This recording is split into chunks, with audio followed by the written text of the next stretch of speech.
Yeah. What it do, though? What it do, yo? This is, of course, the Peace Dealer. Let me waste your time with some fanfare about me. No, I won't do that to you. Anyway, what it do, though? What it do, yo? Anyway, this, of course, is a ritual Q&A. What day are you? Whoever has started this ritual, comment on the day that you are on. I'm on day 11! And the sun is on Pluto. So there is an amazing initiation happening. This is the nighttime portion of my ritual, so I'm going to do it with you guys. I'm going to show you what I do so you can grasp this too. Ooh, Aaron is in the house. We are both on day 11. Vu is day 10. Big up. We got Sun Soul Astrology in the building. Okay. I'm fucking with this. Check this out because I'm going to really break down the numerology. I'm going to break down who you need to talk to. Feel free to ask whatever questions that you need to. And know that you are a part of a life-changing ritual. Like, from day one to do this, you're reclaiming your power. And if you don't believe that you're in a vibrational matrix that's here to siphon your power, you know what I'm saying? They're going to want that back. So some of you have been dealing with a whole lot of attacks. Maybe some of you are protected by Saturn and your windows are breaking or people are just acting foul to you. Make sure you remember this is also warfare. You can tell Mars to clap someone. You could clap someone. Some of you are holding back. It's not even that you're protected. Like, you could tell Saturn to make this person catch this fade, and that person will have a car accident. Yes, I am advocating for brujeria, because if you knew the energetic things people were doing to you, it would give you perspective. But anyway, I'm gonna break down the numerology of this because this actually brings more light to it. It'll give you more understanding. Once again, we're gonna break down like who you could talk to, and I'll answer this question right now.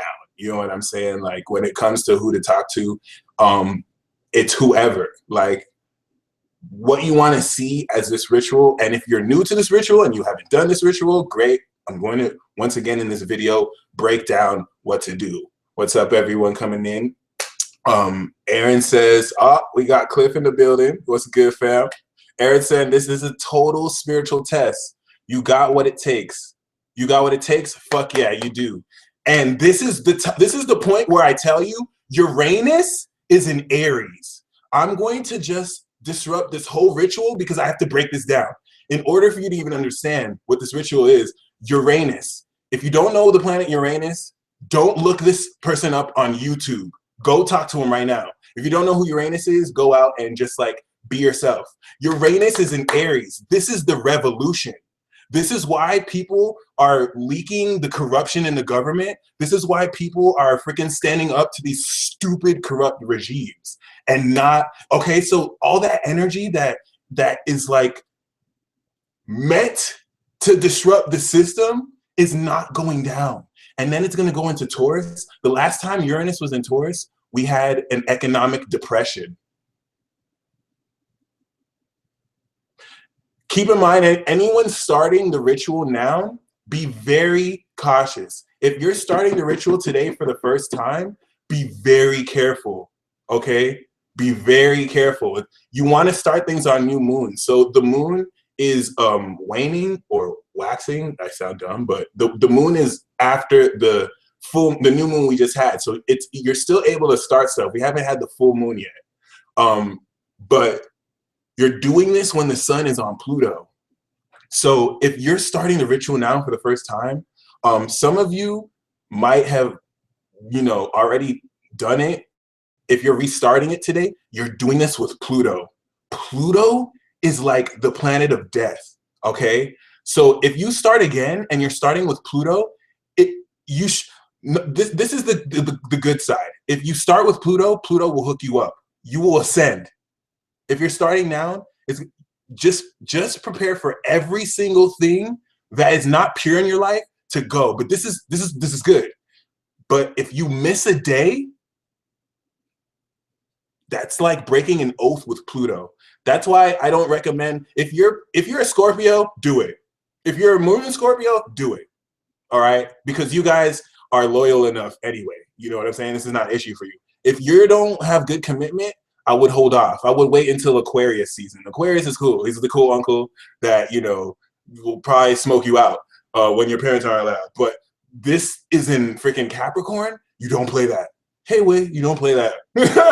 It'll be over in an instant. You have to be dedicated. All right. If you're day 11, it's like that too, because this is now in the second tier. If you think of 33 days, the 11th day is the next step. So if you really don't take this seriously, you can just ruin everything in an instant. So I'm going to go into what the ritual consists of. Again, for those who need a refresher course, which is great because I didn't explain it well the first time. But know that this is a 33-day ritual. So there's the first 11 days, and then days 12 to 22, and then 23 to 33. 3 steps. The first 10 steps, you know what I'm saying, is so that you can get used to it. You can kind of wake up to like, oh my gosh, I really can contact these energies. I've been healing myself every day and I'm feeling amazing because I'm realizing I don't need these stupid ass pharmaceuticals so that I could get dependent on them and they can make money off of me. I'm taking back my power. Oh my goodness. All right. And it might not be that dramatic. I sound like whatever, but yeah. The next steps is when the planets start to really intercede with you and really like start to say, okay, let's do this dance. You know what I'm saying? Let's make our presence known. Because if you just like summon Jupiter, that's like going Super Saiyan. Everything around you will just go because you're summoning a higher level being in their full glory. Like if you, even in the Bible, the Torah, like Moses was like, can I see you, God? And God was like, all right, chill. Like, I'm not trying to hide from you or anything, but like, I'm not trying to melt you if I show my full glory. So I'm just gonna like pass real quick. And I'll like show you my hand. And Moses came down, his face was shining so much because of the glory of God. Like people couldn't see him, like, what the hell? And before he went OD savage, because people were building false gods. But whatever. Yo, like the next second step is when you start to really intercede like that. Naomi asks, if you miss days and you're still manifesting, is that just because of the planetary alignments? It could be. Like the timing is divine. Sometimes your subconscious will like make you forget. Or sometimes you're just not consistent. But honestly, it happened for me. Like I started before and I missed a day because I wasn't focused, but I ended up starting it on the new moon. So, you know what I'm saying? Like ultimately, yeah, it's really any which way. And one thing I want you to know is that, like what Bruce Lee said, and I'm totally paraphrasing, whatever I say, I'm just the messenger, guys. Like I'm just channeling this. Whatever I say, take what you will. Whatever you think is useless, don't take it. Whatever you think is useful for you, take it. Make this your own. I'm just presenting a concept because some of you are so powerful, you don't even need to do this for 33 days. You know what I'm saying? Some of you are coming at this already initiated in this. And you may get a different concept.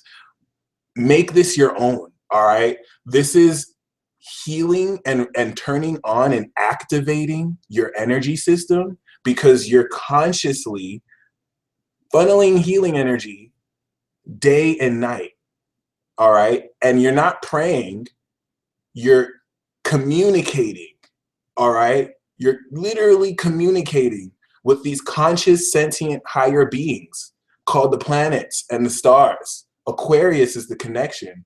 They tune into you like broadband because you also emit frequency from your vibration, and their higher self and you are just beaming. Because if you really think this human vessel is all you are, you sleeping. Or you can wake up and know that you have direct connection to a higher self. All right? The preacher won't tell you that. You have to pay tithes, because we need to get you to literally focus your energy on a localized entity that we can now reap and take advantage of. All right? Constantine was tripping, because now he had pagans, he had astrologers, he had Christians that are rising in dominance, and he didn't want the church to get higher influence. He had to know, it was smart, Council of Nicaea. He had to know how to like get the pagans to worship with the Christians, and you already know the rest is history. That's vibrational warfare. There are entities who prey on the mass.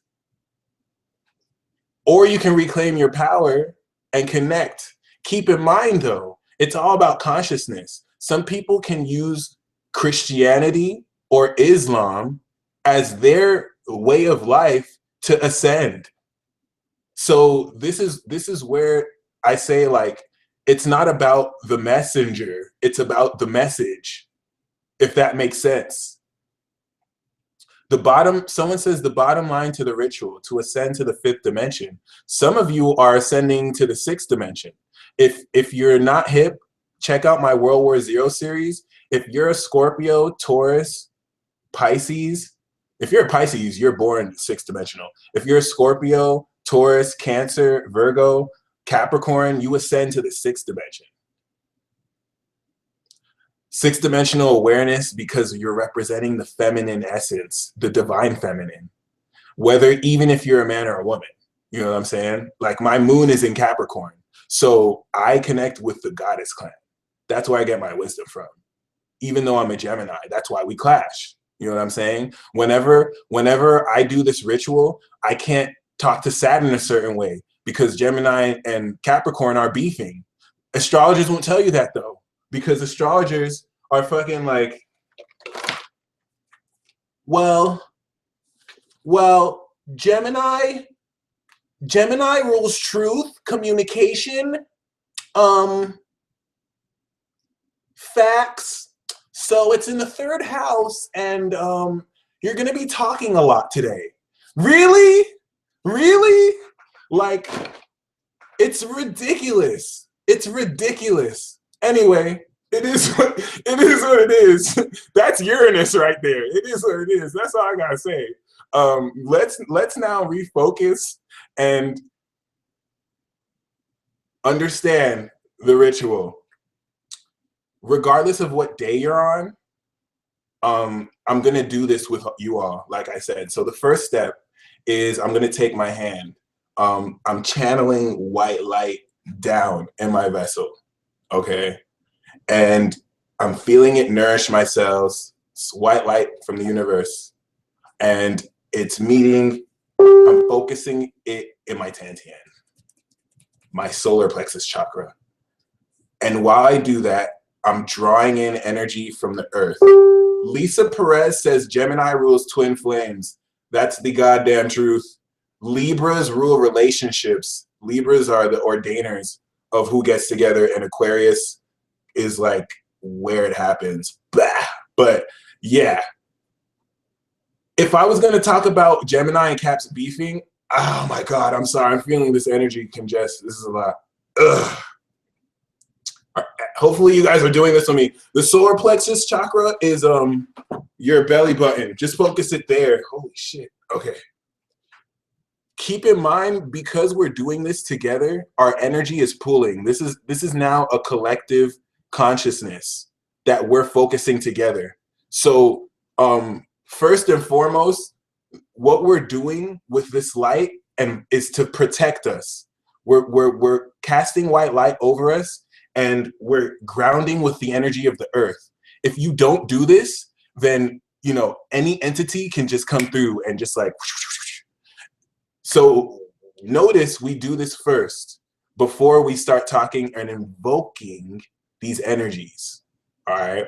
So take some time to really ground this in. I got caught off guard. Like, I thought this was going to be mental, but I'm feeling this shit. Oh my God. Ugh. And for those who can't really feel it at first, like, it's okay. your energy, you're reminding your energy. The energy is flowing more than you think it is. By the time you feel it, it's flowing even more. Honestly, if some of you start feeling lightheaded, you could like pause the video or just like lie down because it's about to get serious. Some of you Scorpios in here are like bringing some intense energy. Like, I'm telling you right now, there's some Capricorns and Scorpios in the building that is like fucking bringing it right now. All right, so now, all right, cool. Make sure you're breathing. Okay, so while you keep this, you want to keep this connection. Keep this connection, okay? This is going to keep you grounded so that the vibrations that come across don't necessarily like frazzle you. Use visualization techniques, which will help activate you feeling the universal supreme being energy entering your body. Guys, everything that Erin Zodi says, listen, she's an Aquarius. Trust me. Like, just listen. Oh, Naomi did the Merkaba meditation. People coming prepared. Okay, I love this. I love this. All right, so next, we're going to channel Reiki through our hands. You could use whatever hand you want, you know what I'm saying? I use the right because this allows it to really whoosh. And one important thing, as you're consciously intending it to, you're influencing a lot of energy. You don't have to feel it. You don't have to feel it. Every day as you do, you're going to feel it stronger and stronger because now your energy is circulating. It's similar to like a phone that you activate for the first time. If you notice, when you first get a phone, you can't just turn it on. Like, it has to go through like a 30-minute process of like really rendering and really like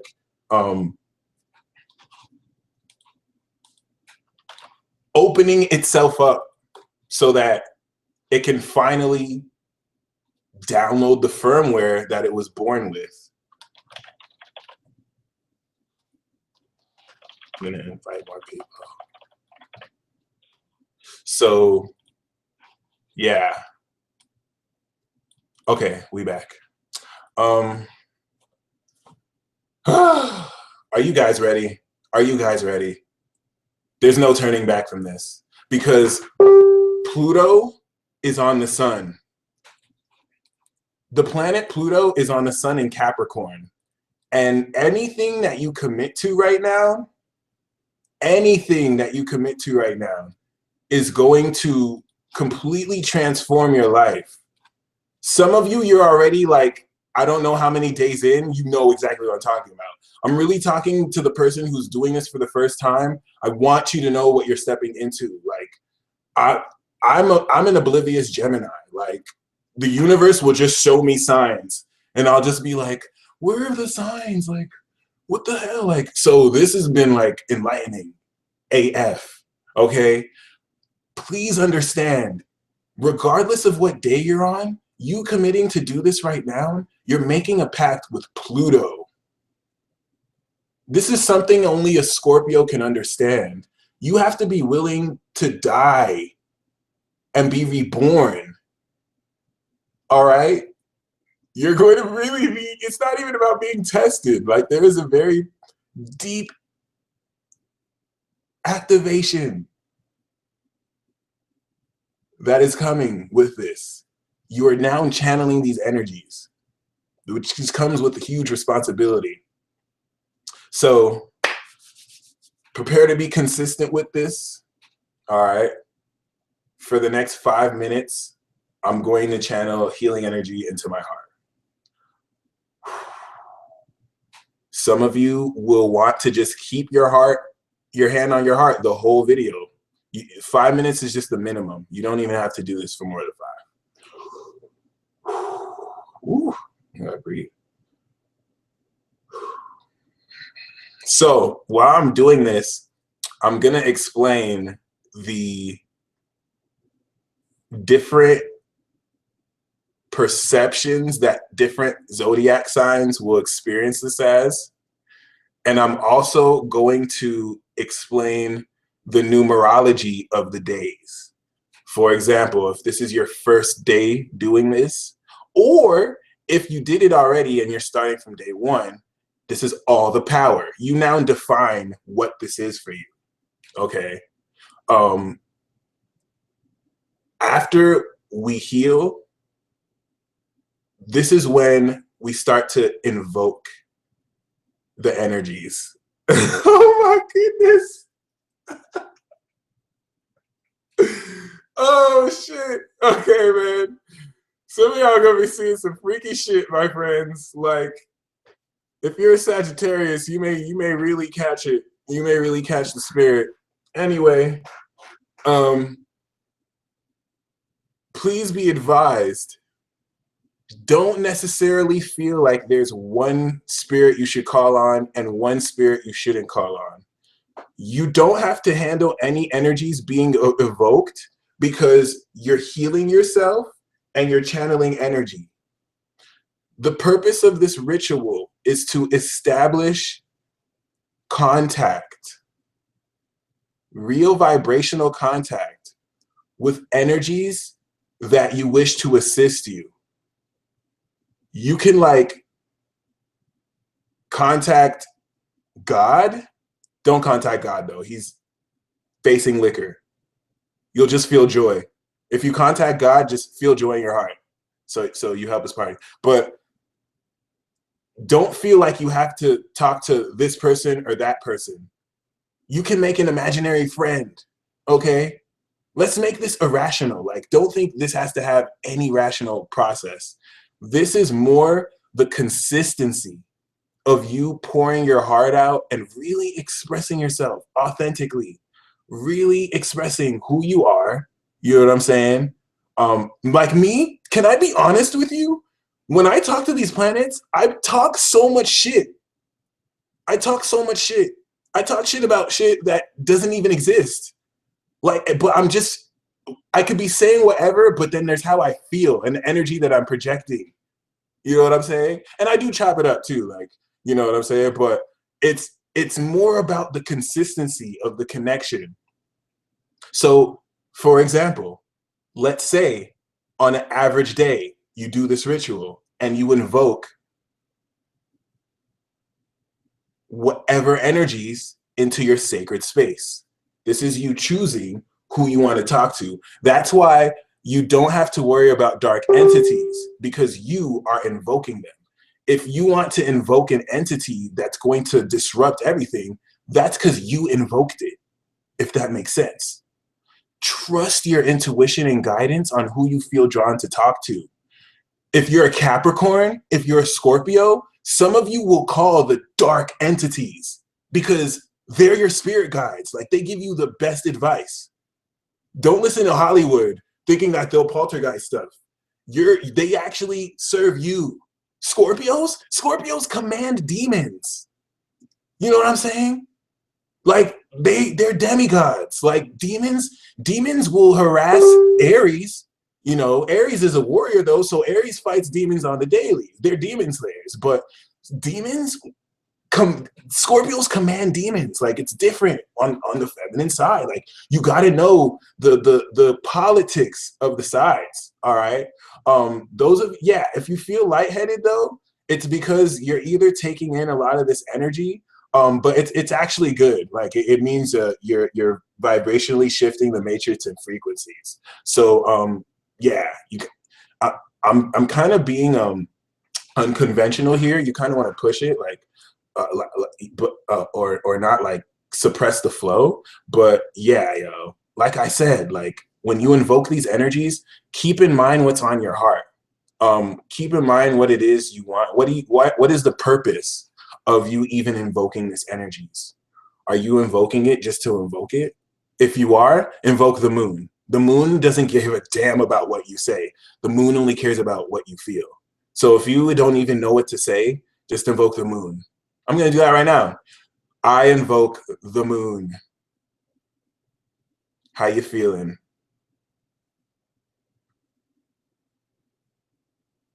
The moon is dope. You never have to say anything. All you have to do is feel. And Neptune too. Neptune too. Although with Neptune, I do advise, ingesting an edible, taking mushrooms, maybe even taking acid, or if you're really dedicate a whole day to Neptune though, if you really want the Neptune experience, if you vaporize, you know what I'm saying? Definitely make sure you ingest the substance sacredly, and you're not just doing it with people who are of low vibration, you know what I'm saying? But it's worth it to go that extra step. I'm not gonna really even shy away from admitting that. As far as etiquette, the planets will know if you're trying to like get brown nose to them. I advise you just go balls in and be who you are, and you will know which planets mess with you. Shout out to Jay Leaves in the building. What's good? What's good? You will know which planets mess with you or not, to be honest, because you'll feel them more. All right. Like I said, oh, BJ Gamble said, I only do it in the morning. Is that okay? I advise morning and night, but this is where I say, like, you want to make this your own. Like, you can literally make your own rules around this. What I want to do with this Q&A though is just to let you know the approach. Sometimes they approach you because they hear your desires. Yes. You know what I'm saying? Some of you guys are these planets, and you wonder why you go through these trials. You really have to know your chart. Like me, I'm bond with Saturn. Let me explain how this will work with my chart. For those of you who have Moon conjunct Saturn, depending on the sign, it is what it is. The Moon and Saturn are enemies, all right? But in astrology, planets who are enemies help each other grow, because the conflict really brings out the greatest in each other. But usually one planet just gets dominated and the other is a bitch, like for real. For example, me, like my Moon is in Capricorn, right on Saturn in Capricorn. So Saturn just like runs Capricorn. Saturn just runs my Moon. Like I'm not even allowed to feel good. I'm not even allowed to feel good. Or Saturn would just be like, what's up, boy? What's up, son? Like, you've been, no. Thankfully, it's so bad that I was born with Jupiter in Cancer opposite this, okay? So it's like, the support of the Moon has to be that much or you'll be punished. Some of you have Pluto on your Moon. So I should just stop complaining. Some of you have Pluto on your Moon in Scorpio.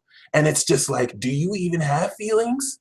And don't get me wrong, you're the most powerful empathy, all right? The most powerful empathy. You really can feel to the extreme, so much so that you'll cry because you feel the intensity that people won't even get. You know what I'm saying? But do you even understand you have the soul of death?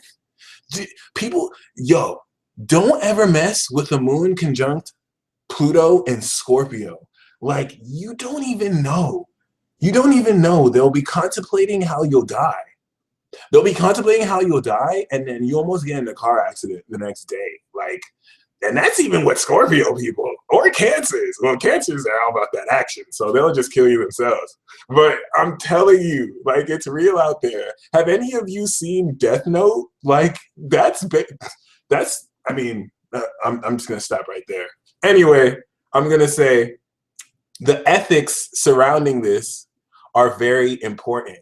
This is where I say if your motives aren't pure, you could really, really, really get screwed up. This happens every day.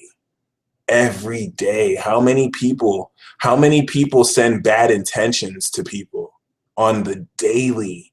You don't think you have spiritual protection? Not everyone has spiritual protection. This is another thing that you're going to really gain and foster through this ritual. You're going to gain a connection. And I say 33 days, but that's honestly just an arbitrary number.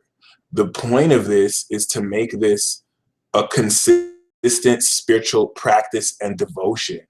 All right? Devotion being something that's a sacrifice that you make time to do. It's a relationship with the cosmos, but really a relationship with you. And this is where things get fun. So, all right, like I said, we've already invoked the Moon. Okay, this might be a really dumb question, Mike, but why do people do that? Send negative intentions to other people. Do you really want to know why people send negative intentions to other people? It's because the only thing that is real in this life is love. Some people truly don't understand that. The only thing, you are a divine creation of the Creator. You were created in love. You know what I'm saying? On a higher level, like you were created in love. Sagittarius is the creator, the joy of life so much that it created its own self in human form. All right. It's not even so much that people don't love themselves. People are beings of love.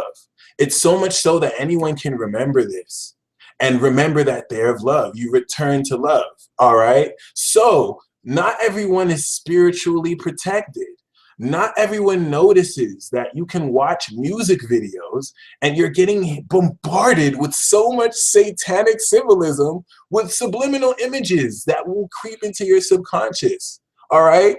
How are you conscious of the material you congest? You feel me? The food you eat? It's real out here. It's real out here. And then you're buying their album and then you're going to their but it's ridiculous. Like that's not even on music videos. That's more in advertising too. Like the fact that people aren't always aware negative entities can influence people. All right. Some people are literal puppets and they'll hurt people that they care about. And now they're wondering, why did I hurt this person? Like I care about this person.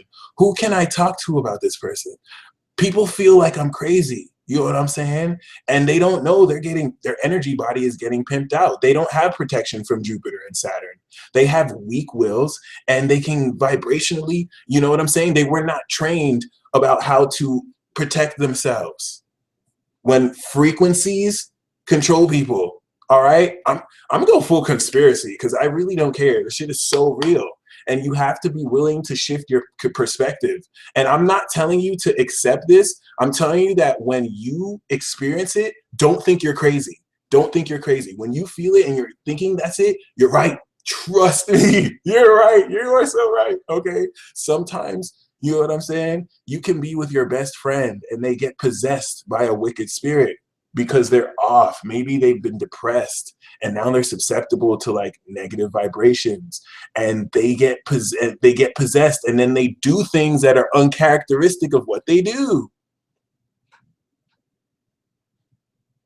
Shit like that doesn't happen on random. You know what I mean? Like when you pray, when you conceive with these energies, you send love to these people. You know what I'm saying? You ask and plead with Saturn, hey, could you help my friend with his job? He has to learn structure in his life. Could you help him? You know, this is consciously you sharing your love. Sometimes you can't really do everything yourself, but you can ask Archangel Michael or you could ask Archangel Gabriel to send people healing light. That really does work. They're waiting on your beck and call. They're not going to do it for you, though. That's a disrespect to you, as if they need to take your power, but they're waiting. You know what I'm saying? Someone asked, can you do this ritual in your sleep dreams? Holy crap, that is next level. Props. I'm not even at that level. I've never lucid dreamed. I've never astral projected. Oh my gosh, bow down. Like, yes. If you can do this, if I could actually do that, what I would do is in the morning, I would do this in the real dimension. And then at night, I would do it in the dream realm. I just don't know how to lucid dream. You know, I do know how to lucid dream, but I just don't lucid dream. Like I have freaking Taurus and Capricorn, so they will chain my energies. And I have to really, really try. But if you can do that, yes, so much more powerful. Because in the dream realm, you can actually create avatars and meet with these beings. Oh my gosh, that was the best question that we've actually had. And I'm so jealous of you people. Some of you can like astral project at will. And I'm so jealous. Like you just close your eyes and you just... And some of you can just lucid dream so easily. Some people have Saturn transiting their 12th. You can't, like, I don't, well, you know what? I'm not going to complain. Like, if I really wanted to, I could. But if you can, do it at night. Astral project at night, or lucid dream at night, and then do it in the real world during the day. You're bringing back from the dreams into the real world. That is manifestation in a nutshell. Oh, chocolate, you know we need to make another track. You know we need to make another track. Oh, I hope I lucid dream. I hope I lucid dream. I will. Nice. Okay. Nice. Magic is happening. So right now, what we're gonna do, everybody who has healed themselves, if you're coming in for right now, make sure you're healing yourselves. We're gonna get into the numerology of the day you're on, and we're gonna get into really approaching these energies. I'm just gonna break down each energy, and please keep in mind, some of you are gonna be honestly, the energies you should call on before you call on the planets are your ancestors. If you had grandparents who died, if you had old family members who you're really close to, call on them first. Always call on them first, okay? If you have friends, really close friends that are dead, anybody who is close to you, anybody who you have had an emotional connection that is close to you that's dead, call on them. They will ride for you. They will ride for you, okay? That will be stronger than calling on the planet, first and foremost. Number two, call on your ancestors. Some of you have some of you have ancestors who were born before all this colonialism, like basically destroyed consciousness and perspective. So they're like, their spiritual juju is, some of you were born of Nordic gods. Some of you were born of literally different starseeds and dimensions. You can call on your actual ancestors. Some of you have ancestors who were deep into Santeria and will freaking do juju on the other side because they hacks them. Like, trust me, you will uncover all of this stuff during this ritual. Definitely, your parents will. Someone asked, but what if they're bad? And this is the most important understanding of this. The knowledge, eating of the fruit of the knowledge of good and evil is something only one with a pure heart can do. Because with purity, you know that all there is love. There is no good or bad. That's subjective. All there is love. All there is love. You should be able to look at the most evil entity and just love it and restore that energy with love. Seriously, not everyone is there. Not everyone can do that. Not everyone is that spiritual warrior OD. You know what I'm saying? Like, all there is in this world is love. That's the only thing that's real. We are in the midst of illusions, tests, to test integrity, to test how much you truly believe this. All right? This has to be something you're willing to die for. You don't have to look for something magical. Do you know what people who live for their heart do? There's some people who die, okay? Miracles didn't happen for them, but they put their life on the line because they lived life they love. They didn't want to see people getting corrupted. And they weren't in countries where there's free speech, where you can do stuff like this. But they agreed. They connected with like, let me tell you, don't think that just because you speak the truth, people will open up. This is why this is a special age.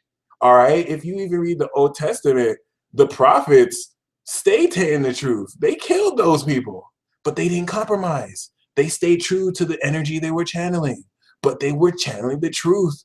They would behead these people. You know what I'm saying? Think about how Kanye West is getting spiritually attacked. Think about the stars or the people now who actually like whistleblow. Think about why Snowden is getting heat. Snowden is an OG, bro. Snowden is an OG. That's all I'm going to say. Like, this is real. Think about Trump. I don't want to get this political, but watch his moves. Because regardless of what he's doing, Uranus is in office. The planet Uranus is in office. So anyway, at this moment, I want you to continue to invoke energies. Invoke energies right now. Invoke whoever you want to call on. This is the time. The gateway is open. Invoke whoever. Let's make it a party. Know that whoever you invoke is interacting with other, you know. And other than ancestors now, Some of you have very, very amazing connections to angels. Like they will always watch you, because when you go back to your real life in the dream realm, you're so good friends. You know what I'm saying? But then you go back to 3D and you may not always recognize them. What should I talk to Uranus about as an Aquarius sun? That is such an amazing quintessential question, because I can't even answer it for you. The whole notion of being Aquarius is being so individual. Aquarius and Uranus is the sign where you tell them what to do and they do something else. This is why I said, in order to understand this ritual, you really need to understand Uranus and Aries, because Uranus and Aries is the revolutionary. This is rare, okay? I need to bring back some history. We are in a rare time. There are so many people incarnating from the ancient times to take advantage of this moment, all right? Because we have smartphones now. I don't have to send dignitaries to this country and this country and that country and wait until their ships get and dock on the ports for them to know something, which by the time it may not be relevant anymore. I can just go live. You can just go on the internet. The shit is lit. The shit is lit.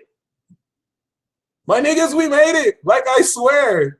I don't know how much more flippant we can be. Like, this is Uranus and Aries.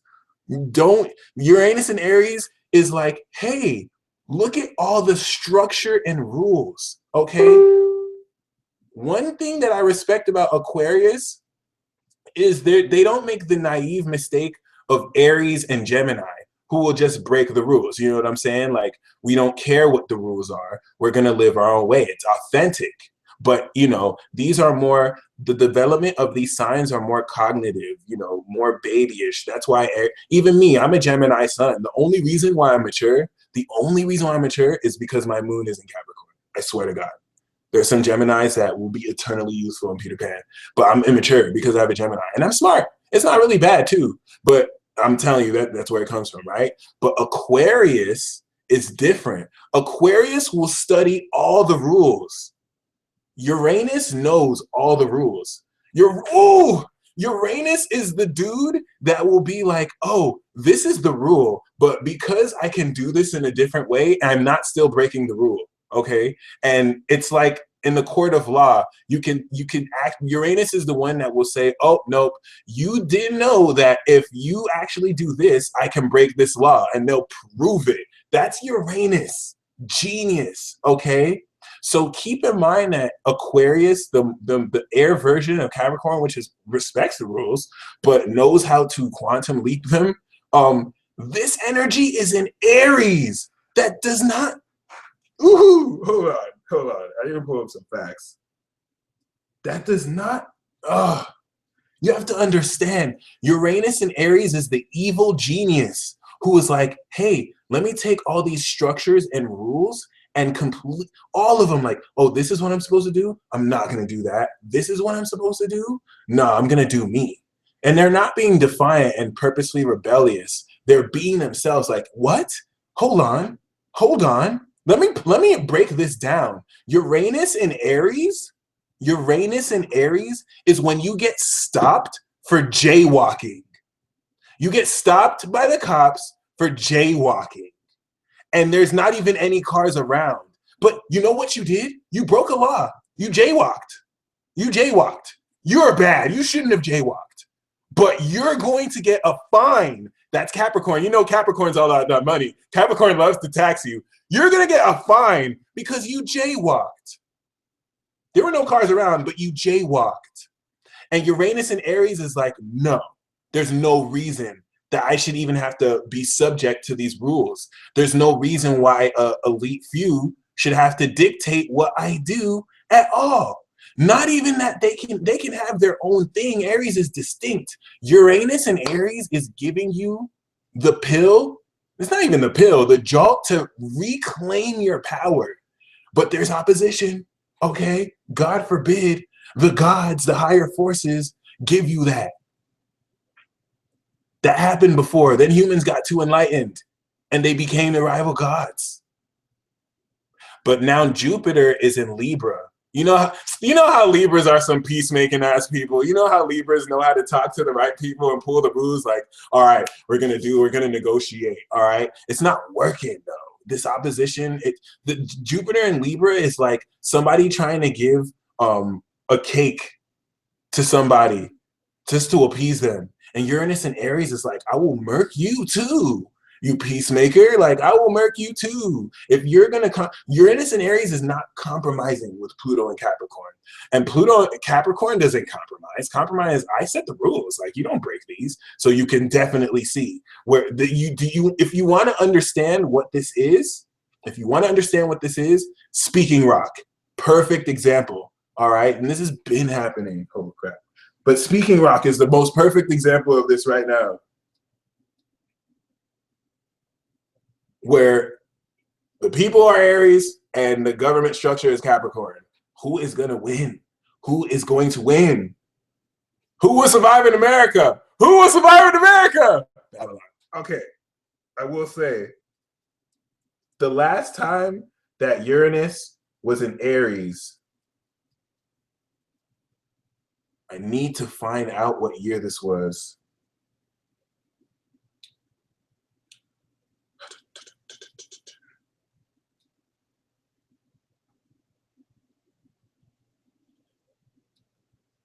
It started 2011, and it's a 7-year transit. A 7-year transit. Uranus transit every 7 years. Uranus, you crazy fuck.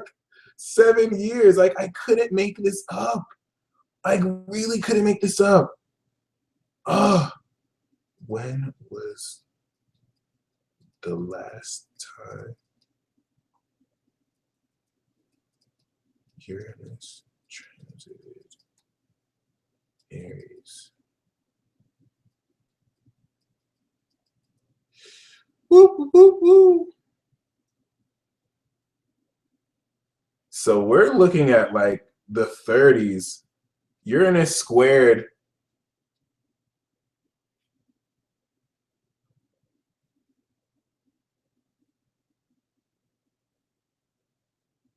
the last time Uranus squared Pluto was in the 30s. So I still can't necessarily find when Uranus was last in Aries, but it's honestly worth like finding out. This will really give you a clue in into what's going on based on the context.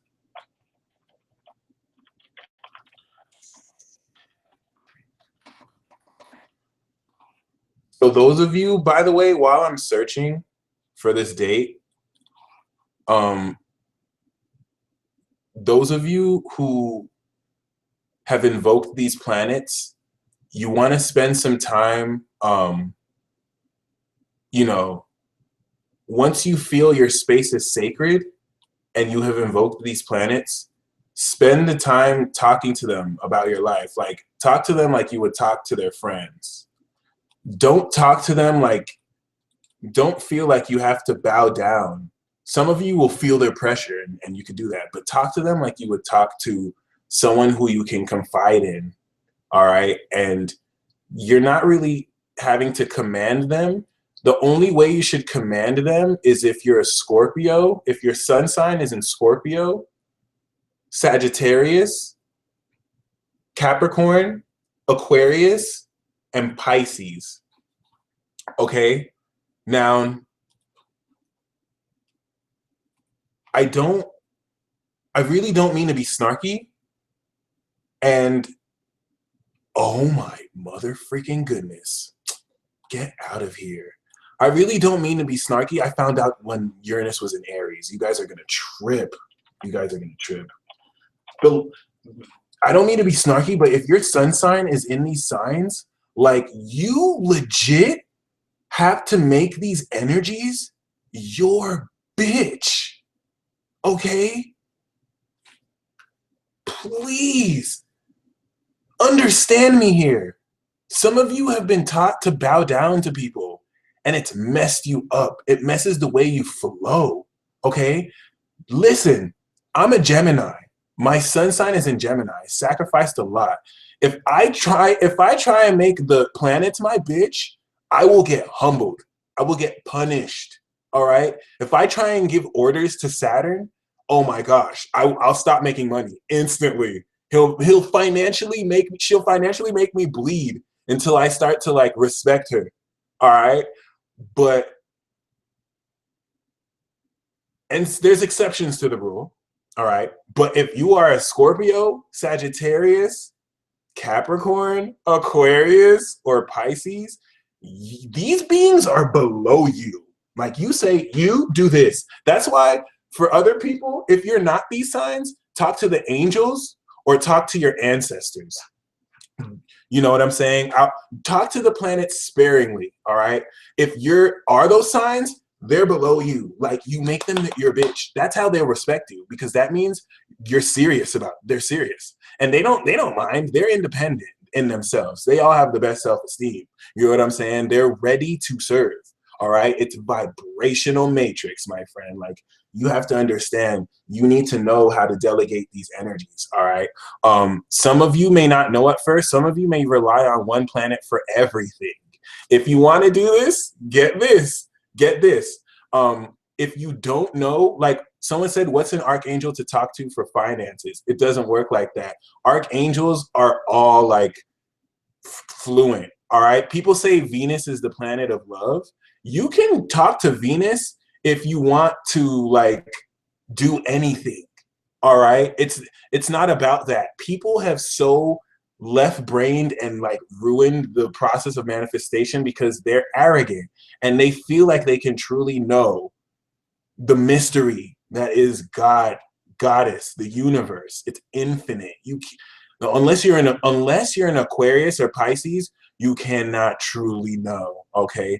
Archangels are the Libra vibration. They love when you're direct, just like Star said. And you want to be pure with your intentions here. You know what I'm saying? If you talk to the planets, don't necessarily talk to Saturn for money, all right? You can talk to the archangels. You can talk to your ancestors. You can kind of, you know, if you're really tight on money, don't really call on the planets for material desires, if that makes sense. Be very mindful of your intentions. If you feel like you need money, for example, why do you feel like you need money? Because you need security? Or do you need money because you want to spend and manifest something? Do you know what I'm saying? You're going to find that your connection with the planets is so slick, like, you don't even really need this false paper currency, all right? Seriously. These planets will hook you up. I'm day 11, all right? I'm like, I need this much money. It comes in. I want a cheeseburger because I'm hungry. My friend walks in with a cheeseburger, and I'm like, how did you know? Oh, I just had an extra one. People, like, this happens to you already on a daily basis. You're getting your power back, all right? Make sure your intentions are pure. If you don't know what you want to ask, if you don't know what you want, don't talk to the planets. Only talk to the planets if you really understand the purpose of what you're saying. Saturn and Pluto will F you up. I'm not even joking. Like, Pluto will be like, did you summon me right now just to talk about your day in Walmart? Like, are you serious? Is there, I don't talk to Pluto if you're not trying to do spiritual surgery. That's honestly all he's good for. All she's good for. But I'm telling you, Aaron Zodi said you can't talk to them just to talk to them. Yeah, you can. You're an Aquarius. You can. If you're not an Aquarius, you have to come correct. Now, this is where I say you can break my rule. Some of you could be an Aries, but your moon is conjunct Pluto. So you stay with Pluto. You have no choice. You're yoked to Pluto. Like, it has full control of your soul.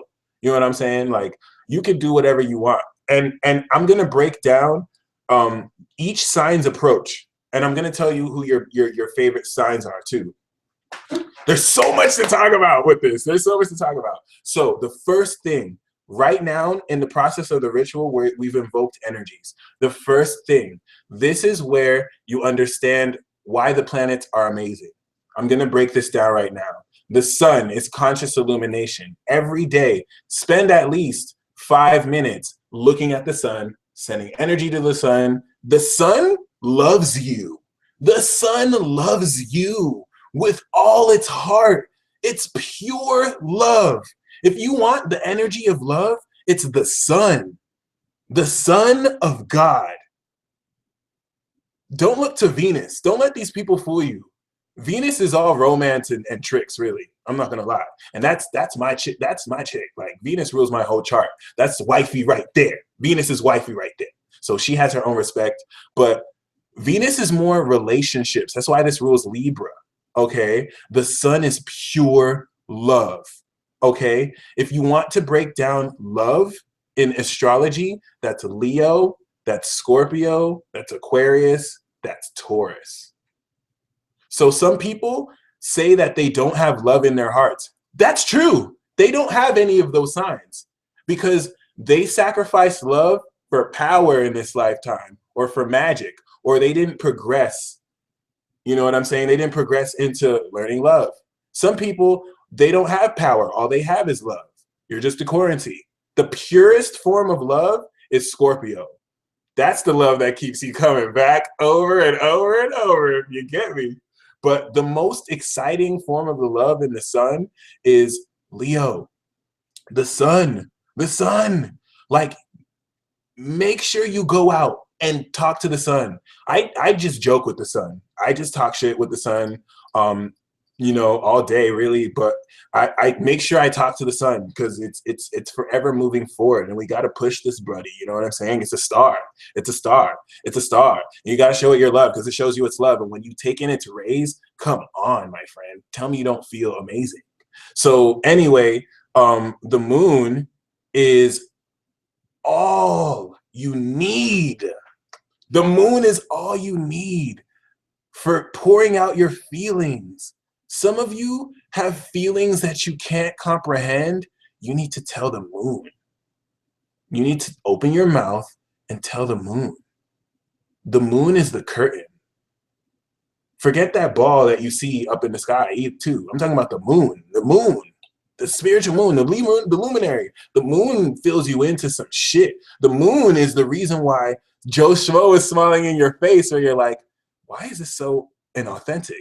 That's because souls, this is one thing you want to understand. Souls talk with souls. Souls see through the veil, okay? They feel, all right? They're not, energy is all connected, all right? So you, especially in relationships, you have to look at moon sign compatibility. If you don't have compatible moon signs, you're doomed before the relationship starts. Because you can be like a Gemini and someone could be a Libra. So on the surface you're like, oh yay, we're friends because the energy is fun. But maybe my moon is in Capricorn and your moon is in the Gemini's moon is in Capricorn and the Libra's moon is in like Gemini. Their souls are clashing. But it'll be a little bit different because the Gemini sun and moon will help. But you know what I'm saying? Souls can clash with each other even though spirits get along. And it's better that souls get along than spirits. You could be, this is why you can be with someone completely uncompatible with you, but your moon signs are together. For example, what's a classic, the worst combos? I wouldn't say the worst combos, but let's say traditionally, they say that Scorpio doesn't get along with Aries because they clash. Scorpio clashes with Aries like a mug, even though the sex is bomb. Sex between Aries and Scorpio is bomb. Literally, boom. That's sex between Aries and a Scorpio. Or Mars and Aries and Venus and Scorpio. Boom. Like straight up. And freaking, they don't always get along. But if the Aries has their moon in Pisces and the Scorpio has their moon in Cancer, they will be together forever. They will be together forever. Just because their souls so passionately get along, they're willing to deal with the spirits because there's that emotional understanding, which is way more important than the physical. Very important. So whatever you feel, whatever you feel, whatever you feel, always tell the moon. The moon will really help you. And don't look for like external stimuli with this. You have to learn. This ritual is going to teach you to see with different senses because you have more than 5. You have way more than 5. Okay. So whatever sign your moon is in is going to be the tone. Like my moon is in Capricorn. So when I talk to the moon, I hear the stern moon. The moon is always telling me to be better. You know what I'm saying? The moon is always telling me to work harder. So that's the vibration I get. It kind of sucks because I'm a Gemini. And if I had a moon in Aquarius, then, I'd be hooked up, literally. But if your moon is in Sagittarius, then your moon's always saying, just be positive. Just be positive. You better listen to that. Moon and Sagittarius are so lucky. Moon and Sagittarius are so lucky. It's so amazing. If your moon gets along with the other person's sun, that's a true soulmate connection. When your moon is in the same sign as someone's sun, that is a soul tie. Like whoosh, yin and yang. Anyway, other than the moon, we have Mercury. Moon in Leo is love. Like if your moon is in Leo, your moon is going to tell you to just respond in love. Moon and Leo are the most fun people ever. Most fun people. Anyway, the next planet, or the first planet that I'm going to talk about, this should be everyone's go-to person. The attention whore of the Zodiac. Gemini. Mercury! All right? Mercury, my friend. Mercury. Sagittarius is the attention whore, actually. But Mercury is your favorite planet. If you don't know, if you're new to this and you don't know, Mercury, if you don't know, Mercury is the messenger. Who'da thunk? Mercury does this all day. The reason why you're even going to communicate is because of Mercury and the crew of messengers. Thank you. Please keep in mind, if you don't know what you're doing, if you don't know who to talk to, you should be able to talk to whoever. Like you can just make it up. This is supposed to reclaim power. You do Uranus is in Aries is teaching you that you do things because you desire to. Do what thou wilt. And you can work with greater energies to actually wilt greater. All right. So keep in mind that Mercury has got you. Just tell Mercury. Mercury is the liaison where you just tell Mercury whatever you want. And then Mercury will be like, okay, I'm going to tell this to Saturn. It looks like you want love in your life. I'm going to go to Venus and Juno. All right. Now, if you're advanced, then you can talk to different energies. Absol, that was a dope album. You could talk to them yourself. Because Mercury can't really reach, if Mercury is retrograde, sometimes you can't always rely on Mercury. Sometimes Mercury will kind of like mix up what you say to the planets. When you talk to Mercury when Mercury is retrograde, it's be careful what you wish for because Mercury is a trickster, and Mercury will like teach you that lesson to make sure you know, because you don't always want to rely on Mercury for stuff.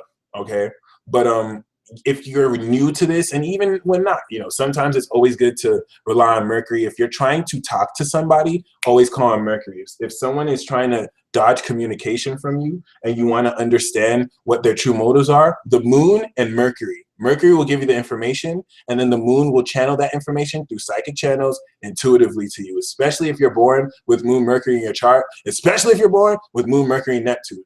Now, this is where everyone after Mercury is a free spirit. Okay. Mercury doesn't really demand anything. All right. Once you get past Mercury, this is where this is a ritual. You have to give of yourself. Okay. All Mercury demands is the truth. The sun don't even care about what you got. It's loving you. You're going to get this love. You're going to get this love and conscious illumination. That's Leo in a nutshell. The true Leo is like, I'm going to love you. I'm going to love you. You gonna get this love. Hair flip. You gonna get this love. And the moon just wants to care and nurture for you. Like the moon doesn't care about what you want. The moon just wants about what you need. Mercury, the only way to piss off Mercury is if you're lying to Mercury. Okay, and you can't fool people too. Sometimes Mercury is within your friends. Sometimes Venus is within your friends. You know what I'm saying? Some of you are Mercury, some of you are Venus. So you can't run from some of this. Venus, honestly, I fuck with Venus. Oh my God. I love Venus. Oh, Venus is so cool. You can lie to Venus. If you kind of want to charm your way out of situations, if you kind of want to, you know what I'm saying, do things like, you know, to favor you, call on Venus. Honestly, Venus is the only planet that you can talk to her on some bullshit. You could be lying to her. You could basically be like not authentic at all. I mean, I wouldn't want to do that. The more authentic you are with planets, the better. But for what it's worth, you know what I'm saying? You can lie to Venus. You know what I'm saying? Pisces understands this. You can like lie to Venus and Venus will play along.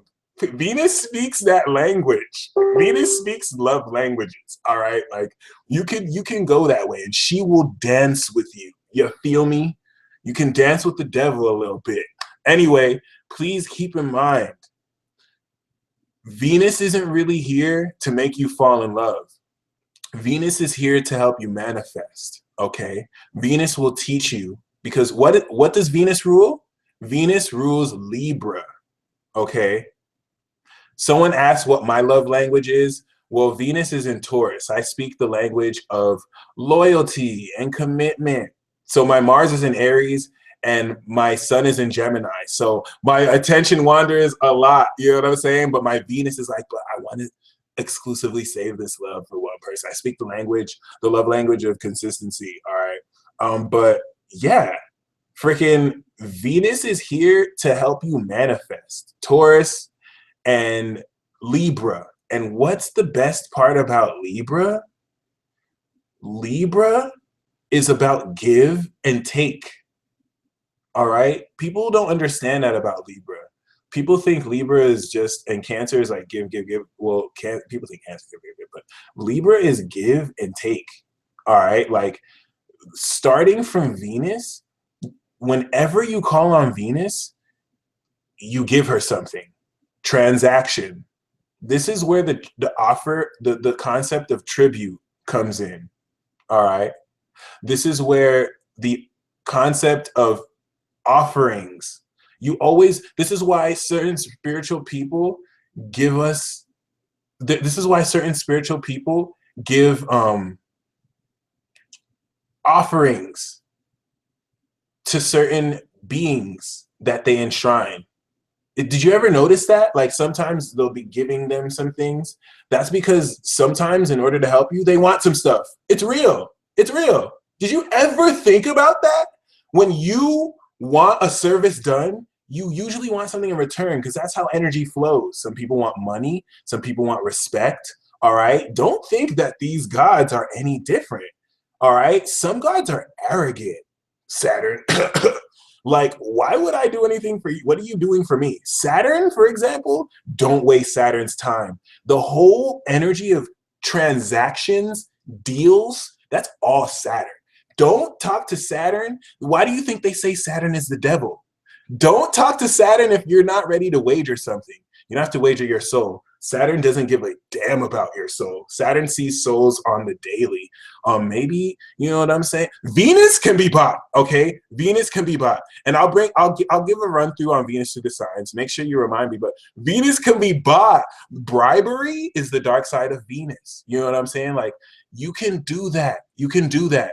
And some of you our ninth house, some of you may ethically feel that's wrong. Yin and yang, my friends, there's a balance. You have to be willing to go dark and light and feel it, okay? So trust me, you can take advantage of Venus. You can buy her out. She kind of encourages it on the low, but she's not going to tell you because Venus is classy. Venus isn't going to outright say like, yeah, you can do it. But, you know, if you have a good relation with Mars on Venus, it usually works out.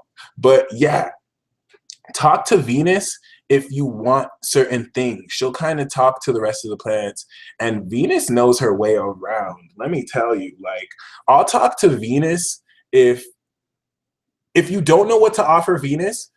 One thing because Venus understands that people have different like energies. So not everyone can give the same thing to Venus. All right. Like Capricorn can give Venus a ring, for example.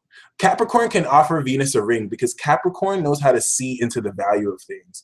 Whereas if a Gemini or maybe even a Pisces who doesn't really understand value gives Venus a ring, Venus will take it, but Venus will be like, thank you. But Capricorn, oh my gosh, if they actually, you know what I'm saying? But one thing that Venus will take from anybody universally, if you don't know what to get her, is wine. Get Venus wine. And if you want to offer it to her, you can just leave it there or offer it to the river. But wine, she loves to drink wine. All right. If you get her like cheap $5 wine from the store, don't be surprised if you don't get what you want. You know what I'm saying? Venus was like, don't get me $5 cheap wine. Oh my gosh. Don't get Venus $5 cheap wine, guys. She'll probably like be spiteful. Now, Venus isn't someone you want to piss off. She likes swishers or nah, what's good? Lovely. Trust me, if you're trying to blunt talk with Neptune. All right. If you want to blunt talk with Venus and offer that, wait until she's in Pisces. Like now. Oh, word. You know what I'm saying? So let me do a quick rundown of Venus. Venus in Aries. She favors exciting activity. So, for example, if you want to manifest something with Venus, then go play basketball, run, do something exciting, go on a hike and talk to her while you're on a hike. Do things that are really exciting. Have sex. Mars in Taurus. I'm sorry. Venus in Taurus. This is the wines for sure. Venus loves possessions. So for Venus in Taurus, get her something. Honestly, I'm just going to give you the shortcuts. Like I can go in and explain it, but I'm just going to give you the shortcuts. Venus in Aries, keep it variety. You can't do the same thing. Make sure it's exciting. Venus in Taurus, either get expensive wine, literally like spend over $500. It's literal cheat code. If you spend over $500 when Venus is in Taurus, she'll be cool. Venus in Taurus is not a gold digger, but she don't like cheap shit. Like Venus in Taurus has a bankroll herself. Like why would she, you know, she could be vain. That's where that superficiality comes in. But you know, if you're willing to spend that much, she will hook you up. Okay. And don't ask me what to get her. This is your ritual. Okay. Venus in Gemini. Honestly, write her a poem. Thank you. Who likes cheap shit though? Thank you, Willie. Venus in Gemini, this is easy. All you have to do is just talk to her. Venus in Gemini loves to talk. This is honestly the easiest thing. You just have to talk to her for like 30 minutes. But don't try and cheat them neither. Oh my God, Gary, you just hit the nail on the head. I mean, how could you even fool them? But yeah, Venus in Gemini, she just loves to talk. Like, sing her a song. Oh my gosh, chick will freaking give up the panties. I'm just joking. Sing her the song though, like that will be enough. And then Venus in Cancer. This one is a little tricky because it's super simple. Cancer is such a caring energy. Like I can't talk about Cancer without my heart just starting to feel love because they care so much. And this is why I shut it off, because I'm an insensitive Gemini. I'm my moon in Capricorn, and I'm not trying to care. Like, I shut that off. Like, once my Jupiter starts to activate, I start to care about people, and I start to be, like, soft. But Venus in Cancer is on point. Like, you just have to be sincere. Like, you don't have to, when Venus is in Cancer, you don't have to give Venus anything. Like, she got you, right? Venus in Leo.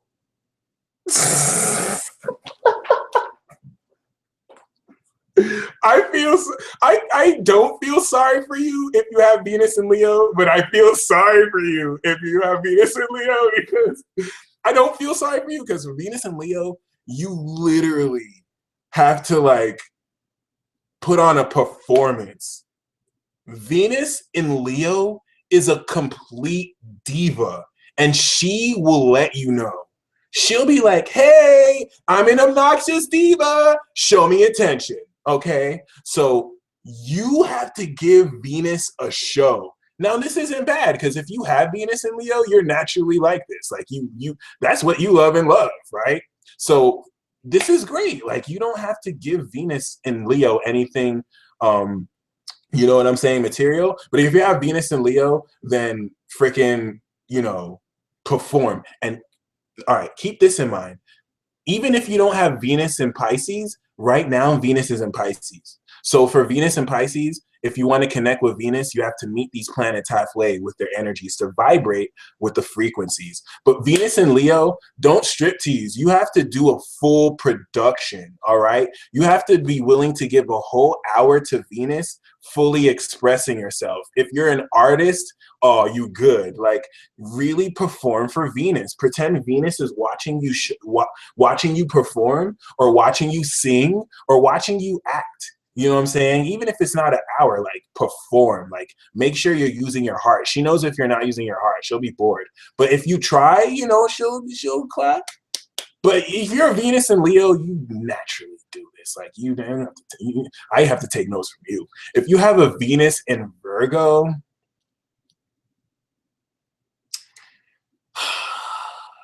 I'm sorry. I'm not even going to sugarcoat this. There's a reason why they say Venus is at its fall here, all right? And I mess with Venus. Now, let me give you a different perspective. Even though you can arguably say this is the worst place for Venus to be, this is my favorite Venus position. This is my favorite Venus position, technically, because it's my 5th house, so it has to be. But this is actually dope. Now, for Venus and Virgos, you're good. But let's say you're a Venus in Aries, or let's say you don't even have to be a Venus in Aries. If you don't have any Virgo dominant energy, and Venus is in Virgo, don't talk to Venus. Because Venus, when she's in Virgo, she's like, you have to do this, that. You have to climb a mountain. Then you have to talk to God. Then you have to give me a whale. Then you have to give me bull testicles from the actual bull. And then you have to give me heaven. And then you have to give me earth. Like, Venus and Virgo will just OD say things you can't even do, because it has to be that perfect. Like, and then even if you do it, she'll say it's still not good enough. Like, fuck you, bitch. I'm sorry. Like, I'm so serious. Like, these planets don't play. Like, perfect. If it's not perfect, if it's not correct and perfect, don't even give it to Venus. You will give Venus and Virgo like something 88%, and it's good. It's quality. But then all she'll look at is like, oh, what is this other like 2% that you can't even see if no one saw? Like, it's so perfect, but what is this little perfect? What? No, don't like it. And you would have spent like your whole week doing it, because Venus and Virgo will put you through a project. Number one, she'll tell you what to do. And if it is not 100% perfect,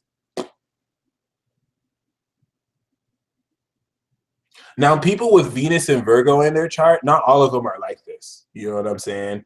Yes, they are. But you know what I mean? Like, or Venus in the 6th, not all of them are like this.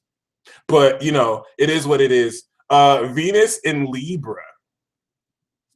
Venus in Libra is actually now where things get really cool, because Venus rules Libra. So you really want to get good with persuasion and negotiation, okay?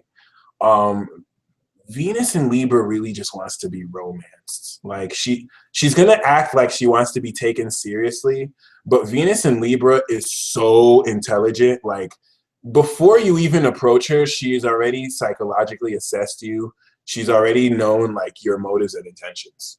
All right, Venus in Libra and Scorpio. Like it's just don't mess with Scorpio, but you can mess with Libra. Okay, Libra almost invites this because if you mess with Libra and you play that sly shit, Libra will all the way take it, but the other scale will hit. They'll just give it back to you, and you'll manifest it back there. Okay, so with Libra, when Venus is in Libra, you can give her anything because whatever you give Venus in Libra, she'll give you back the reflection of. It's pretty legit. This is where you could really negotiate a whole lot. In fact, when Venus is in Libra, talk to her heavy about relationships and connecting with people too. That's definitely going to be dope.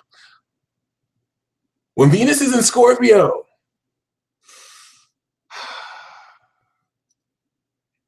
play some Tory Lanez. Bitches love Tory Lanez. I'm just joking. Sorry. But anyway, when Venus is in Scorpio, my friends, if you so much as play a game, because you have to remember, like, Venus is usually happy, but she gets moody in Scorpio. If you so much as come with that fake shit, you don't understand, like, when you're in a human body, like, you can't get away with murder so easily. You can't necessarily, like, you'll get in trouble. Like, in a human vessel, you could really get in trouble. You know what I'm saying? Venus isn't in the human vessel. She will ruin you. And then she will spit on your carcass. Like, you have to make sure your intentions are pure. Can I be honest? I'm selfish. There's certain things that I consider myself a mature man at sometimes, but I'm selfish. Like, I know I'm inherently selfish. I don't talk to Venus when she's in Scorpio. I wait till she gets into Sagittarius and then we party. I'll be like, hey, I'll be waiting right when she's about to come out Scorpio, like with like a blunt and a bottle in hand, like, what's good? What's good? But when she's in Scorpio, no, which is just not gonna work. Not because I'm fake either. All right, but I have a certain kind of motive that may not always jive, and I would have to compromise more than I want. If I was a Cancer, oh, it wouldn't be an issue. All right, but we clash. Okay, not all of you clash, and I would still go to Venus in Scorpio if there's something that I truly wanted and I was willing to die for it. Okay, but if your intentions are not pure, like, save that for Libra. Libra will at least balance it and teach you a lesson through that. Venus and Sagittarius, though, yo, go to a party. Don't even talk to Venus and Sagittarius if you're not throwing a party. If you're legit, you can have a party all by yourself. If you're not afraid to have a full party with music blasting all by yourself, you know what I'm saying? Jillian Jacob mentioned something with Sagittarius and with Scorpio. You can connect with Venus through the act of sex. I didn't really mention that. If you want to connect with Venus, have sex, but this is a little bit complicated because while you have sex is when you're going to talk to Venus through that alchemic act. But Venus and Sagittarius, you better make sure you're out. You know what I'm saying? Go clubbing. This is when you go clubbing and you're networking. Like, you know what I'm saying? Have fun. If you're talking to Venus and Sagittarius and you're like, I don't know what's happening in my life. Like, oh, or if you're just all bored, like, and yeah, I'm just gonna lay down and not really do anything. Venus and Sagittarius is not even gonna listen to you finish. You're boring. You're basic. Go have some fun. All right. If you want to get nurtured, wait until I'm in Cancer. When Venus is in Cancer, then you can be like, ooh, and Venus in Cancer be like, it's okay, don't worry. But it's in Sagittarius. So you better come with those positive vibrations, my friend. You better come with those you better be ready to like have the most fun of your life. Venus in Capricorn now, things get a little bit serious, okay? Venus in Capricorn is legit. All right. If you know what you're doing in life and you have an objective that you need to get, Venus in Capricorn will help you. She is legit. This to me, I'm not moon in Capricorn. That's wifey right there. When Venus is in Capricorn, that's wifey right there. Like, oh my goodness, like straight up. Venus in Cap will only be mad if you're not consistent.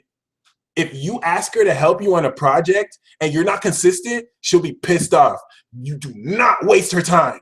You do not waste her time because she will put in work for you. Okay? That's simple. I don't know why people don't get it. Venus in Aquarius. Venus in Aquarius and Venus in Pisces is a whole entirely different level. First of all, you don't even call on Venus in Aquarius and Pisces. They call on you. Like Venus in Aquarius, you mind your business, all of a sudden, blah, it shows itself and you deal with it. So unpredictable. Like it just happens. All right? Seriously. You call on Venus in Aquarius, nothing will happen. But then unexpectedly, bam. All right? Oh, and I forgot I'm talking to psychic people. So when Venus is after Scorpio, it's the same rule. When Venus is after Scorpio, Sagittarius, Capricorn,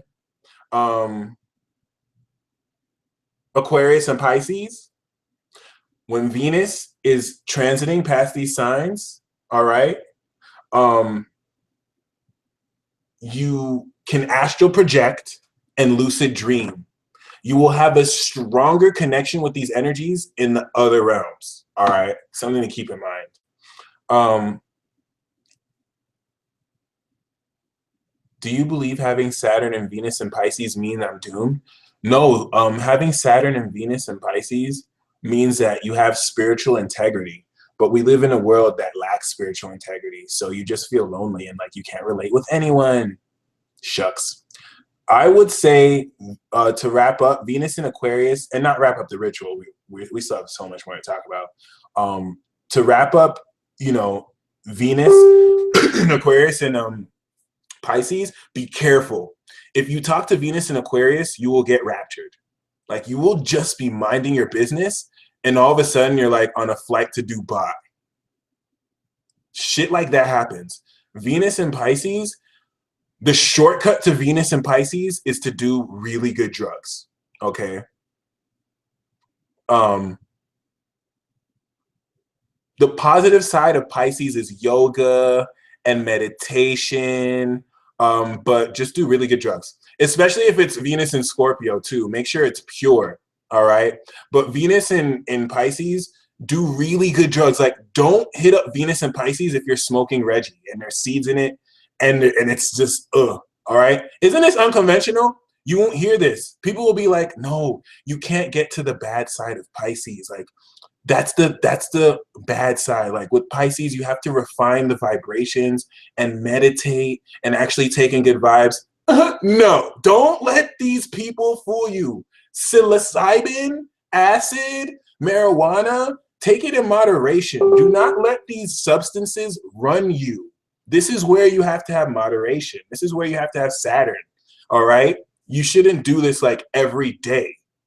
That if you drink every day, if you take Valium every day, if you eat bananas every day, you know what I'm saying? If you're messing with Pisces and Neptune, hit up that ayahuasca, all right? The only rule with Pisces, when Venus is there, for example, when Venus is in Virgo and there's no energies in Pisces, lay off the drugs. You know what I'm saying? Focus on other stuff. We have Mars, Venus, Neptune, and Pisces. Why aren't you tuning in? All right? These are substances that shift and alter your space so you can get it. All right? Just to make sure it's pure, All right. If you really want to do this right, you'll make it yourself, honestly. And you'll devote the energy to the planets. I haven't done ayahuasca yet. I really want to. Okay. Neptune, when you talk to Neptune, honestly, I don't even want to lie to you. If you talk to Neptune, make sure you're at least high. Like, make sure you're not 3D. If you talk to Neptune, make sure you've altered your focus, because some of you do not need drugs. Some of you don't need to take drugs. You're magical. Some of you can meditate your mind in an alpha state and you switch your mind. If you want to talk to, that's why meditation is good. You can talk to Neptune when you're in a lower state or a theta state. And if you want to use binaural beats to get you there, get there first. Because if not, Neptune will troll your ass. You will get trolled really quick. Really quick. You will get intuitions that are just false. All right, you have to really come at Neptune correct. But the cheat code to Neptune is at least be on mushrooms or up. If you're doing DMT, oh my gosh, like, you're good. So Jupiter is dope. Jupiter is very abundant. The only thing you need to give Jupiter is positive vibrations. Isn't that so awesome? Isn't that so awesome? You have to give Jupiter something though. And it's just positive vibrations. Like, Jupiter is the best planet ever. And that's indicative of Sagittarius. Like, if you were to ask me what is the best zodiac sign, I would say Sagittarius. Like, that whole clan is just so amazing. Like, all you have to give Jupiter are positive vibes. But before I get to Jupiter, Mars. Okay. Aaron, word to God, straight up, you will connect. You will connect. Mars. All right. Now, you should never really talk to a planet to have sex. But if you do, Mars got you. All right. Now, I don't mean in the sense that you're going to go to Mars and be like, Mars, can you help me have sex with this person? Mars will laugh at you, no matter what side it is. But Mars definitely does help you with sexual expression. If you need help really tapping into your sexuality, talk to Mars. If you feel like you need the extra oomph, I've noticed some people leave, they're not really as assertive when that time comes. Somebody could be giving you all sorts of hints. Maybe I've heard of people. Someone has told me how, like, she would wear, well, you know what I'm saying? You could wear, like, short shorts and people will still not get the message. And you're trying to give them hints. If you're kind of oblivious, Mars kind of helps you get that action. Although Mars, I would more talk to Mars if you're trying to resolve conflict. Someone said, what about sexual expression for the abstinent homies? Talk to Mars when it's in Pisces. Talk to Mars when it's in air signs, all right? Sexual expression for abstinent individuals, it deals more with sexual expression on a crown chakra level. So you can talk to Mars about getting horny as hell, especially when it's Saturn or Scorpio, and instead of masturbating, you just channel all that shit to your crown and bliss out. Anyway, though, Mars is really dope when it comes to channeling energy and resolving conflict. All right. If you want to beat someone's ass, talk to Mars. Like, right before you beat their ass, like, talk to Mars. And Mars will, like, give you that extra oomph and you'll really beat their ass. And people used to do this. In the ancient days, like, warrior tribes will, like, do-do-do-do-do and dance to the war gods. That shit works, my friends. That shit works. If you're about to go to war, if you're about to fight somebody, play some hard-ass music and talk to Mars and be like, I'm about to whoop his... If Mars is in Aries, I'm about to whoop his ass. Like, what? Are you serious? Like, talk mad shit, all right? Talk mad shit. Aaron M. said, why, add back? I thought we were friends on Facebook. This is crazy. I'll do this. I have mad fake profiles adding me on Facebook. So I just assume all the friend requests are fake. I don't even look at my friend request list. Because literally, like, friend request after friend request, they're like offering like catfish shit, and it's like, wow, I thought you were real profile. So I just gave up on that. I didn't even think people added me anymore. But yeah, like Mars, my friends, that's the most important. In case you didn't know, Mars is the god. Who would have thought a planet was a god? Mars is the god of war. The god of war. So when I say when you're ready to resolve conflict, all right, and if let's say you were going to have an argument or you were going to have a debate, if Mars is in Libra, you will win that debate. Okay. But when, like, I'm not gonna sugarcoat it. If you want to beat someone's ass, you better freaking, some of you, you know, you settle conflict differently. Some of you like to settle conflict with Venus. If you want to be very diplomatic, talk to Venus, especially when she's in Libra. Venus in Libra is so charming. If you pissed someone off and Venus is in Libra, Venus in Libra will help you actually smooth that over. So charming, so smooth talking. But if you want to beat someone's ass and you want to resolve conflict that way, talk to your boy Mars. Nuck if you buck. Because sometimes you can't really resolve conflict with fake smiles. Sometimes you actually have to like do something. Talk to Mars, okay? Not everything you have to deal confrontationally too. All right. Mars in Scorpio is slick with it. If Mars is in Scorpio, Mars in Scorpio won't exactly just take care of it.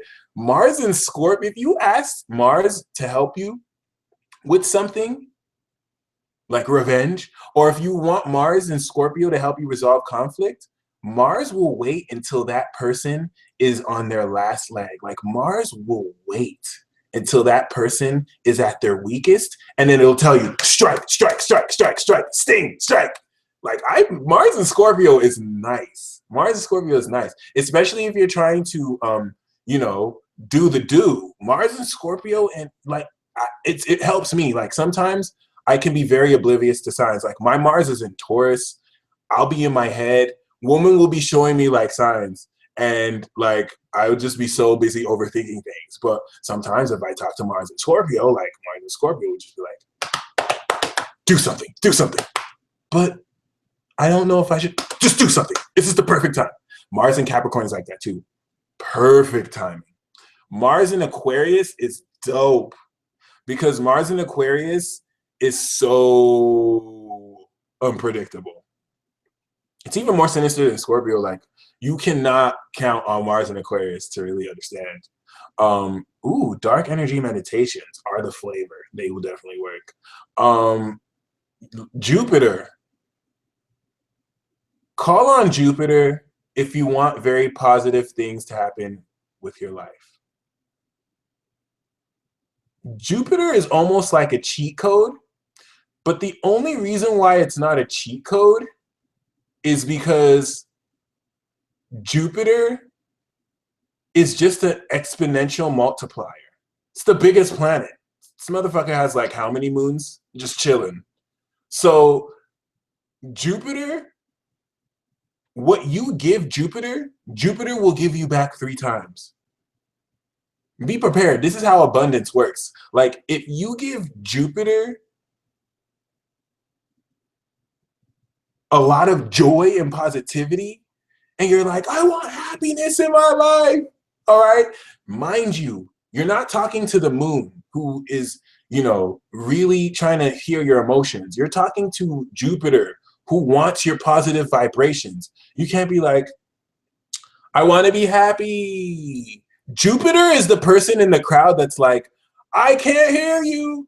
What's good, people? You know what I'm saying? Like, don't come at Jupiter if you're not turned up.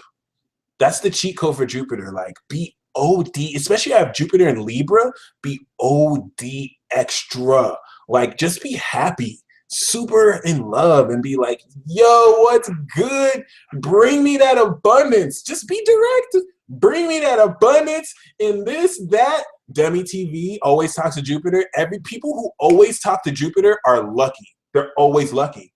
And you'll find that the more you maintain connections with planets, Saturn takes some time to warm up to, like Capricorns and Tauruses, right?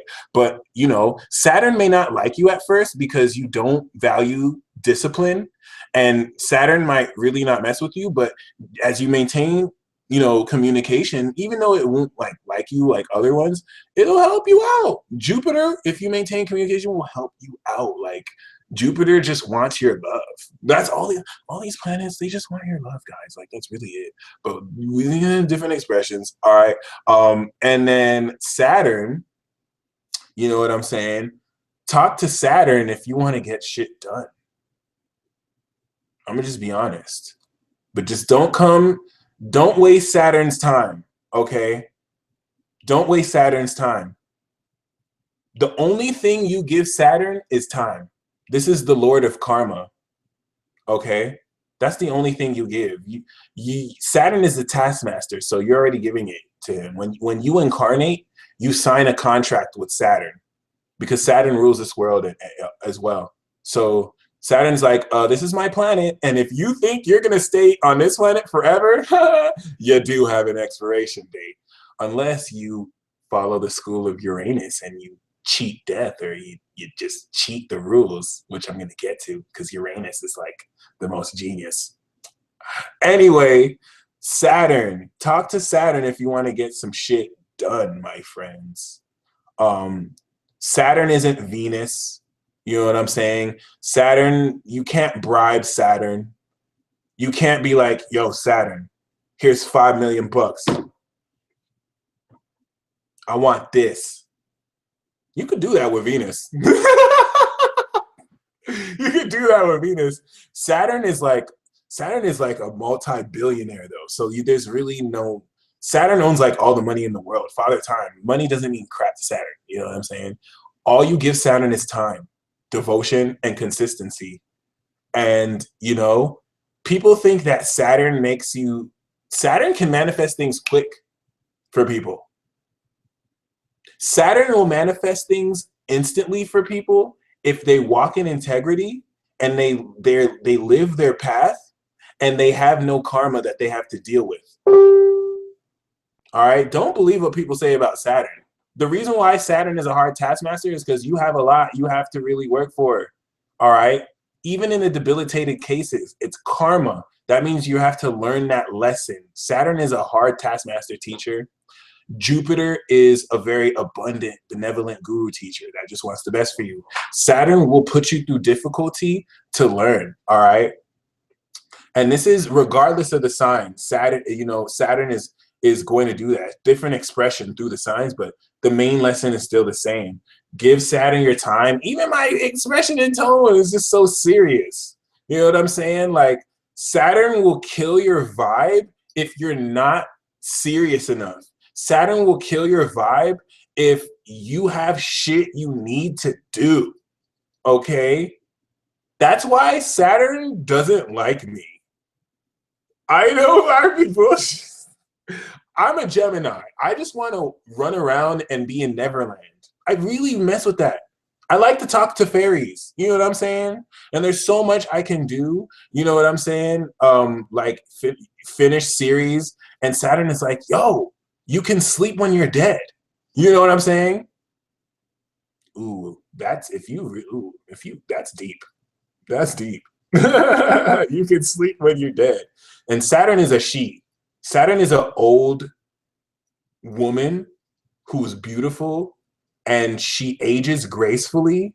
And this chick can buy your life. Seriously, if she wanted to buy your child, she would write you a check for like $6 trillion and be like, here you go, you can make another child. And you probably would take it. But Saturn isn't really that disrespectful. Saturn wouldn't do that because Saturn has morals and respects. But that's Oprah. You know what I'm saying? Oprah is who? An Aquarius. Aquarius is ruled by who? Saturn. I'm telling you, my friends, Saturn is even beyond Oprah money though. Like, I'm telling you, like, Saturn wants to get you there too. Do you know something about Oprah? Oprah is like, you get a car, you get a car, you get a car. That could be Saturn. You know what I'm saying? That can definitely be Saturn if you're living in your integrity. Saturn wants you to work for it, though. Jupiter is more like, here, it's for free. But Saturn can give it for free if you know, if Saturn messes with you. Otherwise, Saturn has ridiculously high standards, so you're probably just going to get crumbs. Anyway, does Saturn and Jupiter have a union more so than other paired planets? Nope. No one has a union better than Venus and Mars and the Moon and Mars. And then the Sun and the Moon have the perfect union. But Saturn and Jupiter have a very powerful union. I would want that conjunct in my chart. I think it's awesome. They have very good symbolism. It's literally like Capricorn and Sagittarius. When a Capricorn woman and a Sagittarius man get together, it's the relationship between God and goddess. Yeah, it's pretty interesting. So then we get to Uranus, the rule breaker. Saturn sets the rules and Uranus breaks the rules or innovates the rules, okay? Case in point, Saturn is, the rule is that you have to, oh my gosh, you ready? You ready? You ready? The rule is you have to actually stand up and then you have to do 10 crunches. Nah, that's a bad rule. What I'm trying to say though is Saturn will implement a rule and then Uranus will completely innovate that. But just to be a smart-ass rebel, you guys don't even know. Uranus is a complete troll. Like, you think Uranus does this for the good of mankind? Uranus just wants to, like, exceed its expectations and limits. It's forever trying to expand and one-up itself, for real. So Saturn will be like, you have to type on a typewriter. This is a really bad example, but Saturn will be like, you have to type on a typewriter to express yourself. And then Uranus will be like, no, I'm going to invent a keyboard and I'm going to use that instead. You can keep that archaic shit. And then, and then Saturn will like catch up because you know Earth is slow as hell and air is like quick. So Saturn will finally catch up and it'll be like, yeah, you have to use a keyboard. And then Uranus will be like, I don't even use keyboards. I telepathically do stuff. Yeah, that's archaic as hell. Do you get what I mean? Like, oh my gosh. Aquarius could be such hipsters and douchebags for this very reason. But Uranus is your quantum guy. You know what I'm saying? There's nothing you could really give Uranus that it wants. Uranus, if anything, hey, what's up, Kay? What it do, though? There's really nothing that you could really do. Uranus will think anything that you give it is basic, but Uranus does like chocolate. It's really weird. Anyway, don't talk to Uranus. It's a waste of time. If you're an Aquarius, you can. Aquarius just knows how to talk to a Uranus. I wouldn't suggest talking to Uranus, all right? Now, if you read between the lines, this is so Uranus. Like, you have to be able to read between the lines and step outside the box. Some of you should not listen to what I said and talk to Uranus anyway, all right? But I wouldn't advise it because, you know what I'm saying? Pluto is not the rule breaker. Pluto is the destroyer. That's it. Pluto just destroys anything. Rules, love, fantasies. Like, Pluto will destroy anything. So that, you know, Pluto is destroying rules that aren't pure. You know what I'm saying? Uranus, if you talk to Uranus, get ready for a quantum shift.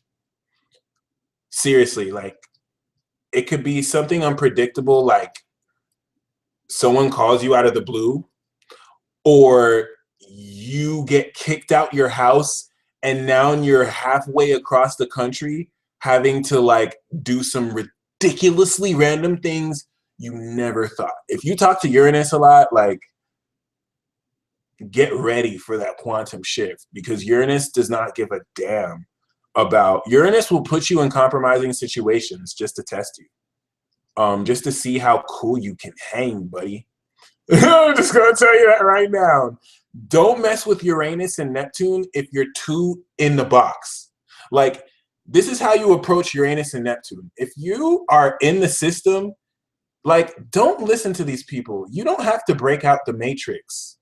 Like, you can respect the rules. You really don't have to break out the matrix, okay? If you want to stay in the matrix and you don't want to ascend, maybe that's what you chose to do. Maybe you fight on that side. You know what I'm saying? Just stop at Saturn, okay?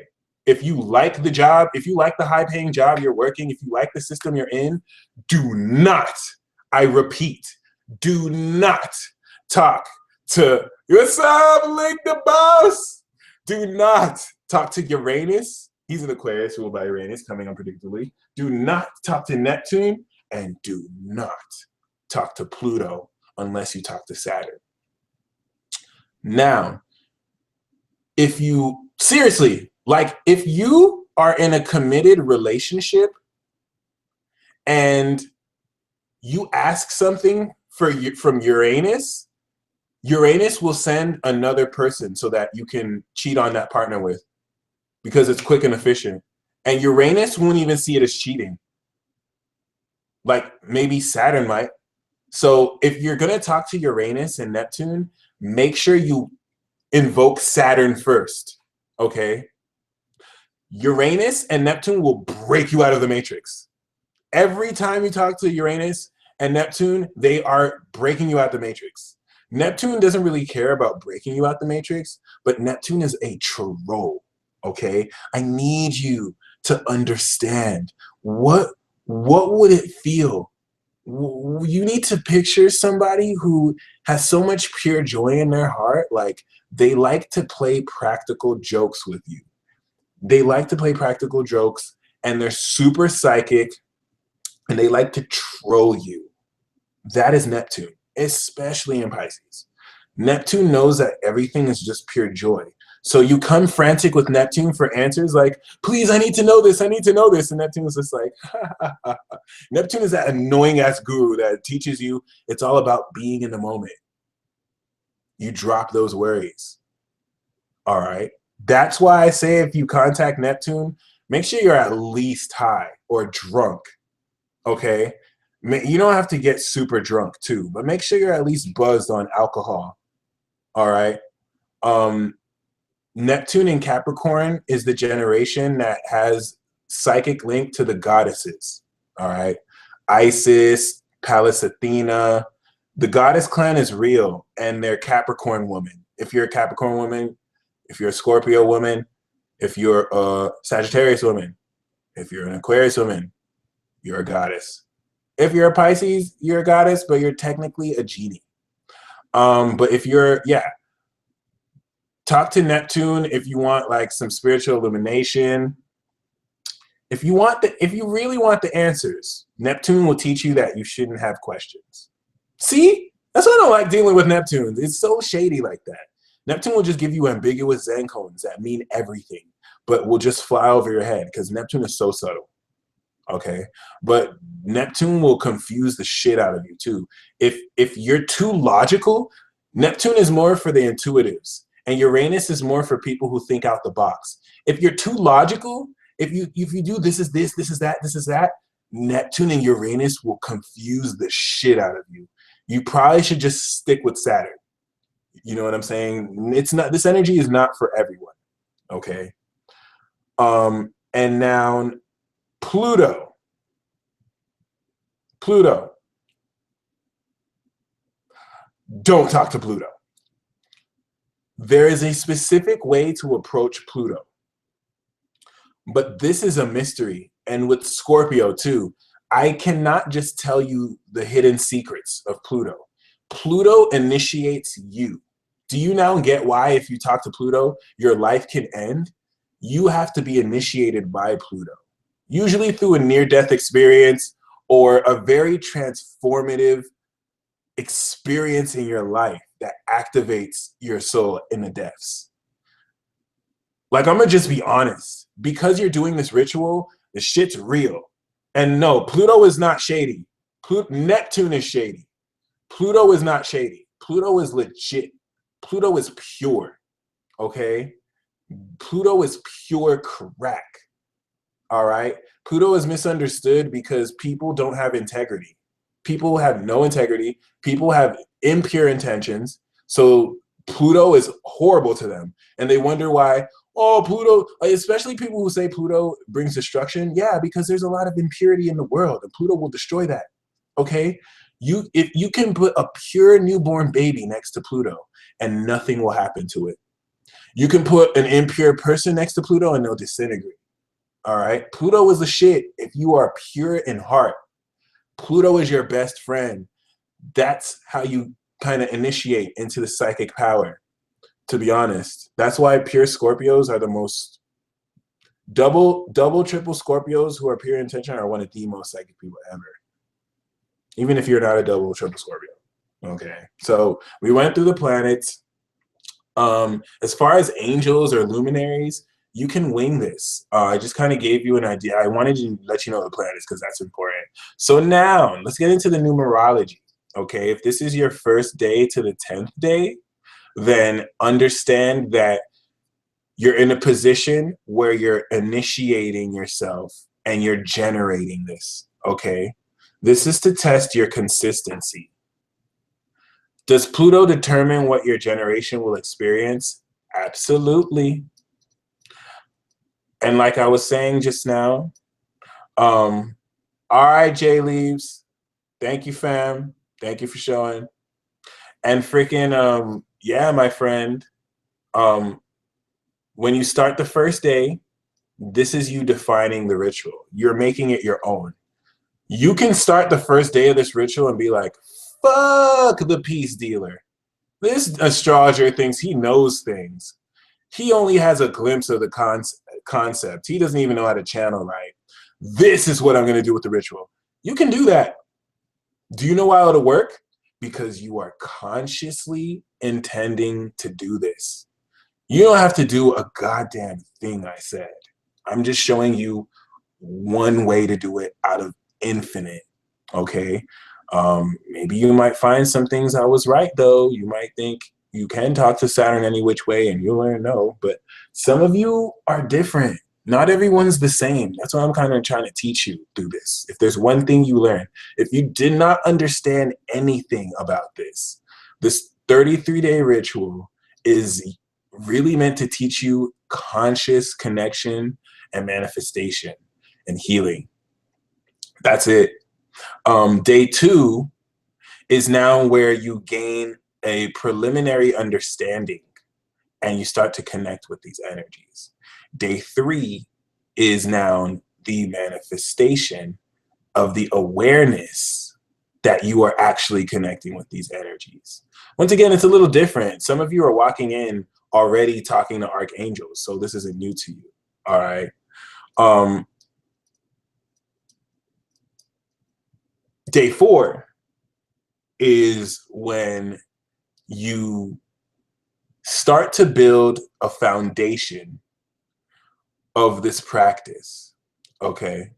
Christy Welch said it best. Spirituality is individual. Day 4, like I said, is what's going to lead you into the next step and the next portion of this first 10 days. Someone says, so I'm on day 3. Do you have any tips on what to do while feeling dizzy and confusion? Should I work on grounding myself more? Absolutely. You also want to call on grounding influences like archangels. Saturn is one of the best. And whenever you feel dizzy, focus a lot more energy of drawing energy of the earth into your sacral chakra, okay? Focus more on that. Really just suck up that energy. And if you find that that still doesn't work, that's because the energy you're channeling is so powerful, there's nothing you can do. So just surrender to it. Pisces and Scorpio, you will find that there is nothing you can do. And you have to be very careful about how you invoke these energies, because Sometimes you can call an archangel on the off day and you'll faint. You'll just be like, you won't die, but you'll just be like, oh, you know what I'm saying? Like, you will feel it. And day 4 builds the foundation so that by day 5, you're generating energy. All right. Day 5, you're going to notice that some conflict brews. There's something that will spark in your life. All right. Shout out to Naomi Elliott, who cannot stop vibrating. That is you literally vibrating at these higher energies. That means you're high vibrational so that you can actually, that's not easy to do.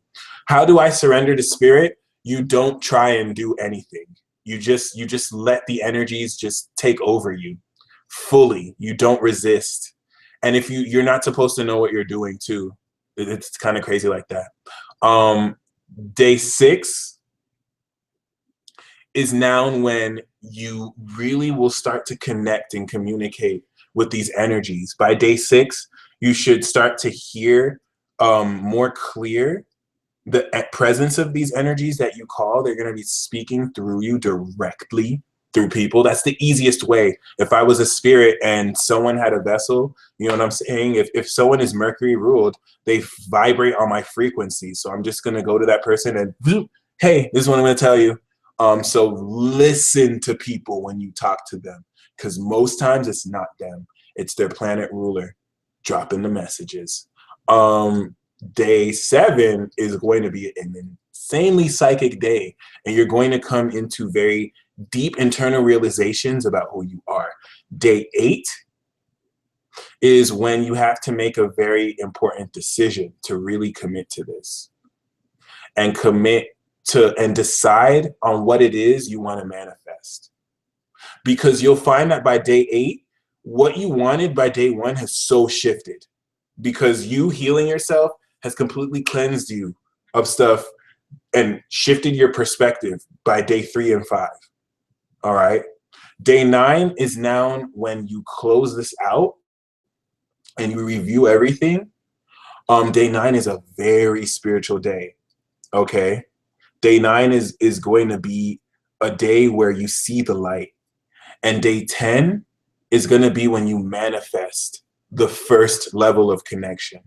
So by day 10, you're flowing with these energies. You go out and you know what people are all about. By day 10, you don't even have to worry about that. Your intuition, your angels are just telling you as you go. And this is just by day 10. Trust has been established, and you really start to feel these energies. Like I used to be numb to these things. I'm starting to not only feel these energies, like I haven't eaten breakfast or lunch.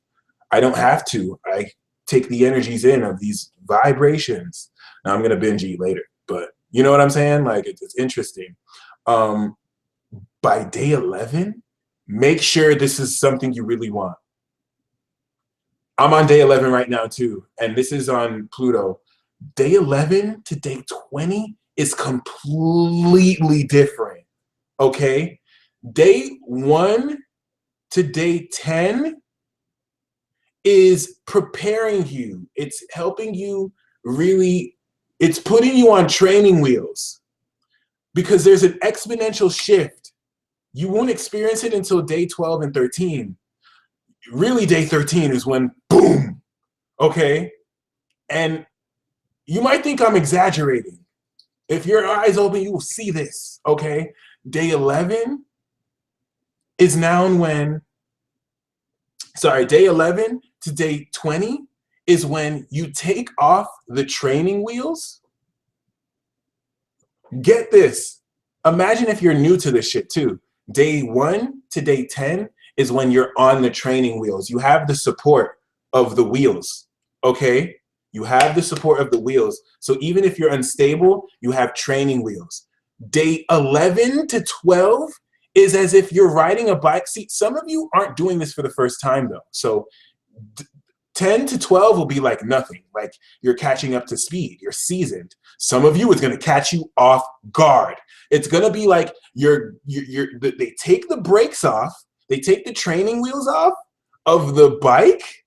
And they're like, oh, no, you're not going to ride this bike. Here's a motorbike. Vroom! Like, yeah. by 15, like, you're gonna have to deal direct with dark entities and put them in their place. Like, it's a complete contrast. You're going from training wheel bikes to motorbike. Day 11 is that confirmation.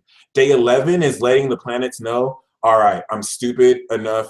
I'm sorry, you're not stupid. I'm really serious about this. Like, I'm really serious about this, all right? Mozo says, are we supposed to be calling out to a planet while we do the ritual? Jay Gale asked, does it make you hungry? Some people it won't, some people it will. Everyone's different, but it probably won't. But to answer Mozo's question, keep in mind, you don't even have to talk to a planet. Some of you might decide to sell everything to just your higher self. Some of you are so in tune with your higher self, you don't even have to. The reason why you're connecting with the planets is because they vibrate at a high frequency, so they can be the middleman between you and your higher self. But some of you don't need to. Someone like me, I do have a connection with my higher self. I want to connect with my higher self, but I also want to connect with the planets because I want to talk to them. I really want to connect a connection with them. I don't want to just use them for stuff. Like, I really do want to talk to them. This is how I spiritually connect myself with the universe. I have a relationship with people, real people, and actual planets. You know what I'm saying? So day 12 is now where you gain an awareness of these energies, but now at a conscious and subconscious level. And you start to really be aware of both sides of the veil. This is why I say day 13 is where your whole world explodes. And you're going to start to be aware of your vibration in different ways. Okay? Aaron says, honest question. Can you explain why this works? I believe it works and understand, but why? I think that is the best question that got asked. Okay? Why it works is because you believe it works. Okay? Now, if you don't believe that Saturn is the lord of karma, that shit's the truth. It don't matter if you believe it. That shit's the truth. But if you believe that working with Saturn will help you, that's why, because you believe it. That is the conscious driving force. Regardless of whether you believe in gravity, you know what I'm saying? This is going to be the truth. Or is it? But your belief is what literally drives this. That's why Sagittarius and Aquarius and Capricorns can manifest so powerfully. Intent. And when you talk to Uranus and Neptune, they teach you that intent and belief can break all the rules. That's why you shouldn't talk to Neptune if you're too logical. Because if you ask Neptune, hey, I want a car, Neptune will be like, okay, draw a car on a paper, and then imagine the car comes from the paper. And then do that until it happens. And then you'll just be like, what? That doesn't make sense. And Neptune will be like, yes, it does. You know, if you ask Saturn, Saturn will give you practical ways to manifest this car. In fact, let's break this down. This is very important to know. I want to manifest a 1995 Nissan Subaru because I have no taste in cars and I need something that is very affordable. Mercury! Oh, Mercury! Can you help me manifest a car? Sure, dude. I'm going to talk to some agents. Expect the call, maybe. And then if I call, I'll find that I'm able to get information really quick. But Mercury doesn't have the best manifestation power. You know what I'm saying? So maybe I can, ideally you're going to talk to certain planets when you get good at this. You know what I'm saying? That's why if you're an Aquarius, if you're a Capricorn, you know how to delegate energies. You're going to know, honestly, if you really want a car, you're going to talk to Mercury, Venus, and Saturn. You're going to say, Mercury, talk to the agents, make sure I get someone who's going to hook me up on a sweet deal. Venus, go with Mercury and Charm. Saturn, make sure I get a quality car. Boom. all right? But let's say you wanted to do one video, right? Mercury, can you help me manifest a car? Mercury does better with communication, but Mercury can help you, all right? It's not going to do better than Saturn, you know? Venus, can you help me manifest a car? Venus might pimp your ride. Venus might actually help you manifest. You know what I'm saying? No, lovely Mandisa hit the nail on the head. So planets are better for manifesting material possessions rather than talking to angels about it? No, no. These energies are not your Santa Claus, okay?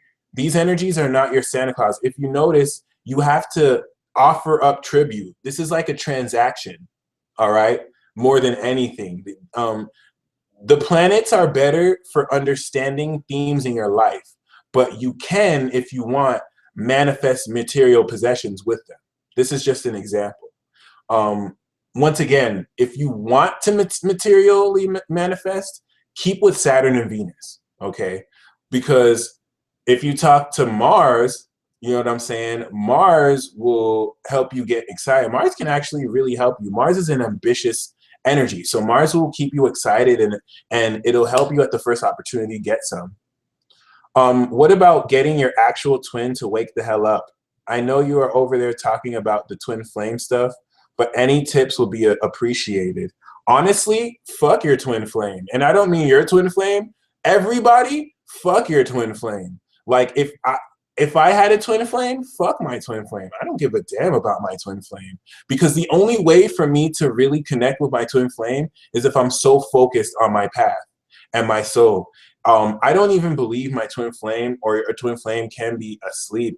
I mean, they can be, but if they need to wake the hell up, then you just gotta talk to planets and wake them up. You know what I'm saying? It's not your. They may not have to be awake, but they shouldn't even matter to you. If you're not sending them love, then it shouldn't matter. All you owe your twin flame is your highest expression of love. Whether they're awake, whether they're blissed with you, whether they're not, you have to surrender to the connection. That's why more often than not, your twin flame isn't always someone that you get along with the best, because this is someone who's meant to just whoosh, ignite your flame, all right? But through working through that challenge, you reach the potential. And when you want to talk about these unions, you talk to Neptune. You talk to Uranus, and then you bring Venus into the conversation, okay? Let me tell you something. This is what, if you're dealing, I recommend you don't, oh, thank you. I didn't know I can agitate it. You don't mess with soulmates and twin flames. Seriously, like, let that be divinely timed. Oh my gosh, you bitch. I'm sorry. I'm sorry. I'm sorry. I'm sorry. I'm sorry. I'm sorry. I'm sorry. I'm so sorry. That was rude. That was rude. Okay. I'm the asshole twin. I'm one of those assholes. But yeah, as far as like soulmates and like twin flame relationships and stuff, you have to, once you're soulmates, you can keep tangible. Once you're talking about twin flames, you have to surrender and sacrifice your ego, because a twin flame relationship is not between you and the other person. A twin flame relationship is between your higher self and someone else's higher self. It's not about you. It's not about you. Your twin flame's higher self molests you. Your twin flame's higher self loves the hell out of you. That's why you're feeling that connection. And sometimes they're not awake to it. Usually because it's not time.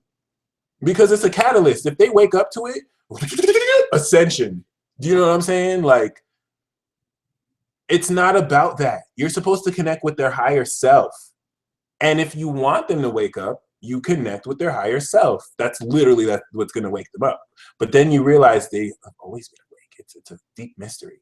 But it is annoying because what they suppress subconsciously, you have to deal with. So it's a burden. That's why don't even ask to connect with your twin flame. The shit is amazing. I'm not gonna lie, but it's not what you think it is. Now, That's why it's a secret. Amen. Some of y'all be opening up about your relationship and connections with people, and you don't know those people work for dark forces, and now they're going to get in the way of the connection. Now they're going to put the person you want asleep. Wake up, my friends. Shit's real. That's why you're doing this 33-day ritual. All right. And once you get to day 15, day 15 is going to consolidate you and your connection to who you connect with. By day 15, you're going to feel a heart connection. And when you talk to these planets, you're actually going to feel like connected to them. Okay. In my research, you might not even connect with your twin flame in this lifetime. That's because it's rare. Black Lilith, you're right. More people often than not don't connect with their twin flame. Most people often than not, when they say they meant their twin flame, they don't. All right. It's either a false soulmate or it does. The reason why I know people who've met their twin flames. There's always confirmation. I know people who haven't met their twin flames. They're delusional, okay? And they'll be like, I swear that's my twin flame. I feel a heart connection. I have a chakra connection. And it's like, no, you have great compatibility, or your moon is on their Pluto. And then later they're like, oh, you're right. That's not a twin flame. But some of you, you're right. Some of you, it's the opposite. You're with your twin flame, but you don't even believe that it's your twin flame. You see the signs every day, but you're like, nah, that's not my twin flame. It's amazing. There are more people. It's so funny. Like, the people who aren't with their twin flames swear they're with their twin flames. The people who are with their twin flames, you know, because someone's running with that shit, running away from that. Pac and Jada were twin flames. That's hilarious. Yeah, so day 17 is when you now consolidate a greater level of, shout out to Odd Goddess. She's, you know what I'm saying? If I can really break it down to you, twin flames is a Gemini thing. Like, a lot of people think they're in a twin flame relationship, but they're in a divine partnership, because the vibrational matrix of their energy doesn't even support twin flames. Like, you're talking about the twin vibration, and it's not really as simple as the Gemini duality, but it's sponsored by Gemini kind. Trust me, it's hard to put into words. So a lot of you are in relationships that are more intense than twin flame relationships. Like, it's not just twin flame relationships. There's so many different, like, a lot of you are looking for your twin flames, but you're not a twin flame. You're a sacred lover, or you're a divine partner, which are higher vibrational than twin flames. And these are more for Pisces, Aquarius, you know what I'm saying? But it's easy to say twin flame because that's the word that you best know how to describe it as. It's hard to put it in words. So it's easy. It's levels to the shit. Yes, Latugi, it's levels to this shit. Okay, trust me. There's certain relationships that Sagittariuses and Aquariuses can have that no one else can have, where they have relationships with the divine. They don't have relationships with just people. They have relationships with one entity that is in different people. It's universal love. Shit's lit. Shout out to my Venus and Pisces, you know what I'm saying? Exactly. Divine partnerships are way better than twin flame relationships. Way better, because twin flame relationships, it doesn't matter about your karma. Divine partnerships are enlightened beings who plan meeting, and they have work to do. All right, it's crazy. Aquarius and Gemini for sure. Yeah, so day 18 is now when you consolidate true clarity. Some of you by day 18, you'll be seeing these entities. And day 19 is when you manifest a greater level of power. Some of you who are doing this for the first time, by day 19, you may do telekinesis. You may actually lucid dream. You may actually astral project. You're going to manifest a greater connection and tier of spirit than before. Now, we get into the last 21 to 30. Words cannot describe, if you do this right, words cannot describe sorry, this isn't right. We talked about 1 to 10. So we're supposed to go to 11 to 21, right? To 20. No, that's not right. 11 to 20, 21 to 30. Oh no, yeah. 11. I was wrong. The numerology is right, but the tier system was wrong. So it's not 1 to 10, 11 is, it's 1 to 11, 12 to 22, and 23 to 33. Okay. So day 11, like right now, I'm finishing day 11, and tomorrow I'm going to do day 12. If you're day 11 right now, when you wake up, it's your day 12. Okay. Day 12 is now leading up to 22. Day 12 is you're going to notice the shift as soon as you wake up, and you're doing it that day. 12 to 13 is that exponential. And it's the same. Well, no, once you get past the 22, it's totally unique to you. This is where spirit gets individual, and you can die. You can die, or you can just leave your body, or you can ascend, or you can manifest like everything you've ever wanted. Like, it's so different. This is where shit gets literally real. Poltergeist, like, So, and honestly, from 11 to 22, it's like the bridge to that. So I will not do the numerology from 22 to 33, but I was at 19. You manifest this connection. What a time to be alive, really. 20 is now when you manifest a new feeling. You're now going to feel at a greater level, a greater connection. All right. You're feeling the vibes. All right. And 21 is like day 12. But it's even more powerful, where now you're looking at things from the veil and seeing out into reality. And then 22, you very well may get abducted by aliens. On day 22, Uranus might be like, hey, at 5:55, go to the club. And then next thing you know, you're in Germany, or you're in another star system. Like anything can happen. Anything can happen. You might get visited by an archangel, like seriously.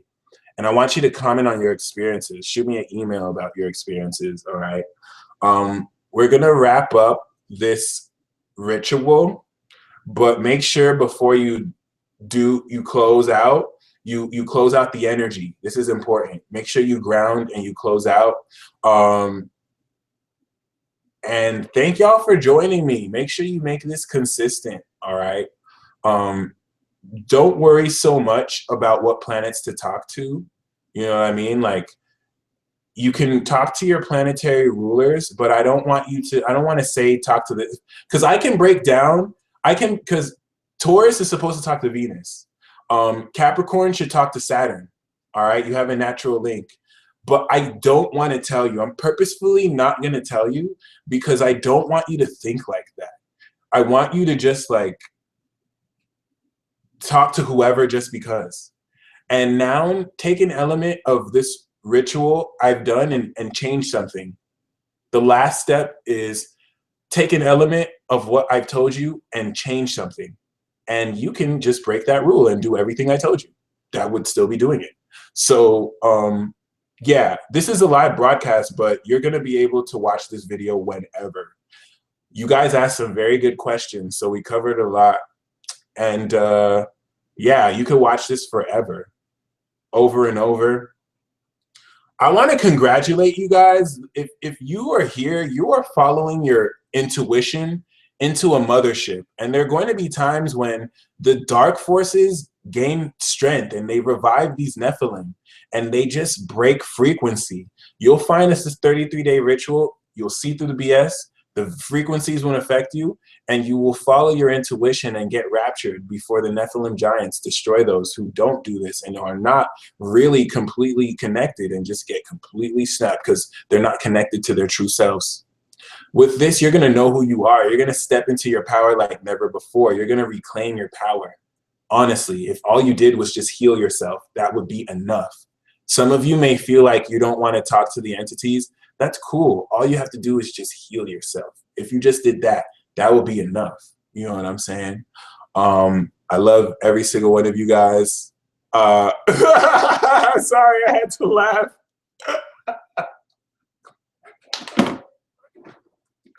I'm sorry. I have a moon in Capricorn. I don't like to say the L word. I like to show it productively.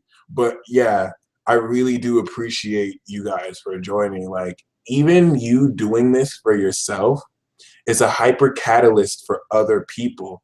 So you are a part of an ascension process that is sparking a critical mass. So definitely keep that in mind, my friends, and stay blessed. Peace.